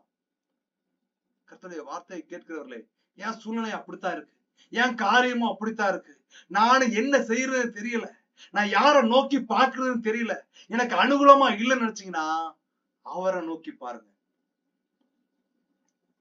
இயேசு அவனை நோக்கி பார்த்து சொல்றாரு, இன்றைக்கு இந்த வீட்டுக்கு ரட்சிப்பு வந்தது, இவனும் ஆபிரகாமுக்கு குமாரனா இருக்கிறானே. நம்மளும் ஆபிரகாமுக்கு குமாரன் தான். நம்ம வீடு இந்த சரீரமாகி வீட்டுல அவர் வருகிறதுக்கு நம்ம இடம் கொடுத்துட்டோம்னா நம்ம வீட்டுக்குள்ளும் அவர் தங்குற ஆலயத்துக்குள்ளும் ரட்சிப்பு கிடைக்கும். ஹல்லேலூயா. வசனம் சொல்லுதுங்க, 1 சாமுவேல் 19ஆம் அதிகாரம் 10ஆம் வசனம், மனுஷன் பார்க்கிறபடி நான் பாரேன்னு கர்த்தர் சொல்கிறார். நான் சர்ச்சுக்கு போறேன், இதை செய்யறேன், அதை செய்யறேன், உலக ட்ரெடிஷனலா அவர் பார்க்க மாட்டார். இயேசு கிறிஸ்துவும் பிதாவும் பார்க்கிறது அவர் வித்தியாசமா இருக்கும். அவருடைய நியாயஸ்தலமும் தீர்ப்பும் நீதியும் நேர்மையுமா இருக்கும். ஒருவன் அதற்கு இல்லை என்று வாயை திறந்து பேச முடியாது. அவர் சொல்லுகிறார், மனுஷன் முகத்தை பார்ப்பான், கர்த்தரோ இருதயத்தை பார்க்கிறார் என்றார். லூக்கா 19:10 சொல்றார், இழந்து போன தேடுறதுக்கு ரட்சிக்கு தான் மனுஷகுமாரா வந்தேன். இந்த உலகத்துல சொத்து சேர்க்கறதுக்கோ, இந்த உலகத்துல செல்வங்களை சேர்க்கறதுக்கோ, இந்த உலகத்துல சுகபோகமா ஜீவிக்கிறதுக்கோ அதுக்கல்ல தேவ பிள்ளைகள், அதுக்கல்ல ஊழியக்காரர்கள் அழைக்கப்பட்டது. ராஜாதி ராஜாவை வரப்போகிறார். அந்த வருகைக்கு நம்ம ஆயத்தப்படணும். பெயர் சொல்லி அழைத்த தேவன் அப்படிங்கிற விஷயத்த நம்ம அடுத்த வரலும் கண்டினியூஸா பார்க்க போகிறோம். ஜெபம் முடிக்க போகிறோம். ஆவியானவர் இடைபடுவாராக. பெயர் சொல்லி அழைத்த தேவனே, இந்த கூடுகைக்கு வந்திருக்க ஊருக்காக செபிக்கிறேன் தகப்பனே. ஒரு தெய்வ சமாதானத்தோடு நீர் எங்களை பெயர் சொல்லி அழைப்பீர். நாங்க உம்மை நோக்கி பார்க்கோம், எங்க முகம் பிரகாசம் அடைய நாங்க நம்புறோம்ப்பா. நாங்க விசுவாசிக்கிறோம் தகப்பனே. குறைபாடுகள் உண்டு, குற்றங்கள் உண்டு, உலக ரீதியில போராட்டங்களும் உண்டு. எல்லாற்றிலும் இருந்து நீர் விடுதலையை கொடுங்க தகப்பனே. ரட்சிக்க கூடாதபடிக்கு உடைய கரம் குறுகி போகவே இல்லையே தகப்பனே. நீர் பலப்படுத்துங்க, நீர் ஆவியில நடத்துங்க தகப்பனே. எல்லா தீமைக்கு எங்களை விலக்கி காத்துக்கொள்ளுங்க தகப்பனே. நீர் எங்களையும் பெயர் சொல்லி அழைங்கப்பா. நாங்க அதுக்கு பாத்திரமானா இல்ல. எங்க நாவு புறம்பு பேசிருது, எங்க கண்கள் திரும்பி போயிருது, எங்க சிந்தனை மாறி போயிருது. எங்களையும் நீர் அள்ளி அரவணைங்க. கெட்ட குமாரனை போல பாவத்துல உணர்ந்து திரிகிற எங்களை நீர் கழுவி சுத்திகரிங்க தகப்பனே. அப்போஸ்தலர்கள் நாள்களிலே பொழியப்பட்ட அந்த அக்னி அபிஷேகம், ஓ ஹல்லேலூயா, கர்த்தருடைய வார்த்தை வருகிறது. ஓ ஹல்லேலூயா, ஹல்லேலூயா. சர்ப்பத்தின் தலைகளை நீங்கள் நசுக்குவீர்கள், சாவுக்கேதுவான எந்த ஒன்றும் உங்களை சேதப்படுத்தாது. இதோ வாக்குத்தத்தமாய் கர்த்தர் தருகிறார். ஓ ஹல்லேலூயா. அநேக துஷ்ட கிரியைகள், அநேக காரியங்கள் உங்களை விட்டு அகன்று போக போகிறது. உங்களை அடிமைப்படுத்தின அடிமைத்தன காரியத்திலிருந்து கர்த்தர் விடுதலை தருகிறார். பெட் பெட் பெட். ஹல்லேலூயா. ஸ்தோத்திரம். வார்த்தை இடைவிட விடாதபடியா தடுக்கிற ஆவிகளை, ஓ போராட்டத்தின் ரீதிகளில இயேசுவின் நாமத்தினாலே கட்டி அப்புறப்படுத்தி ஜெபிக்கிறேன் தகப்பனே. நீரே ஒரு விடுதலை கொடுங்க, நீரே ஒரு அற்புதத்தை செய்யுங்க. ரத்தத்தை தெளித்து ஜெபிக்க தகப்பனே. ஹல்லேலூயா. ஸ்தோத்திரம். போராடுகிற ஆவியை வெளியில போன் இயேசுவின் நாமத்தினாலே கட்டளை கொடுக்கிறேன். ஹல்லேலூயா, ஹல்லேலூயா. ஸ்தோத்திரம். ஊற்று கண்கள் திறக்கப்பட்டு தகப்பனே. ஊற்று தண்ணீரே, இந்த தேவ ஆவியே, ஓ ஹல்லேலூயா, ஜீவ நதியே, என்னில் பொங்கி பொங்கி வா என்று நீங்க துதியுங்கள். ஓ கர்த்தருடைய ஆவியானவர், ஓ இந்த இரவு வேளையில நீங்க தூங்க போறதுக்கு முன்பதாக அவர் இடைபட ரெடியா இருக்கிறார். If you are going to ask, God is coming to you in your inside of heart. அவர் உங்களுக்குள் வருவதற்காக ஆயத்தமா இருக்கிறார். ஓ தேவ பிள்ளைகளே, தேவ பிரசன்னம் உங்கள் மீது இடைபட போகிறது, உங்களுக்குள்ளாய் வரப்போகிறது. விசுவாசிக்கிறவர்கள் பெற்றுக்கொள்ள போகிறீர்கள். இதோ உங்களுக்கான குரூசிஃபை, ஓ உங்களுக்கான ஓ சிலுவை உங்களுக்காய் ஆயத்தமாய் வருகிறது. ஓ ஹல்லேலூயா. அக்னி கந்தகம் நெருப்பிலே நீங்கள் போடப்படாதபடியா, ஓ ஜீவனுக்கு ஏதுவான வழிகளை தெரிந்து கொள்ளும்படியா நீங்கள் வந்திருக்கிறீர்கள். அந்த வழியிலே கர்த்தர் உங்களை நடத்த போகிறார். ஹல்லேலூயா. ஸ்தோத்திரம். பிதாவே ரத்தத்தை தெளிக்கிறேன், ஆவியில பலப்படுத்துங்க. ரத்த கோட்டைகளை மூடி மறைத்துக் கொள்ளுங்க. பிதா குமாரன் பரிசுத்தாவி நாமத்தினால் ஜெபங்களும் ஜீவனுள்ள எங்கள் பரம தகப்பனே. ஆமேன், ஆமேன், ஆமேன், ஆமேன். கர்த்தராகிய இயேசு கிறிஸ்துவின் நாமத்தினாலே வந்திருக்கவருக்கும் வாழ்த்தை சொல்லிக் கொள்கிறோம். Thanks for the coming. God bless you. ஆவியானவர் இடைபடுவாராக.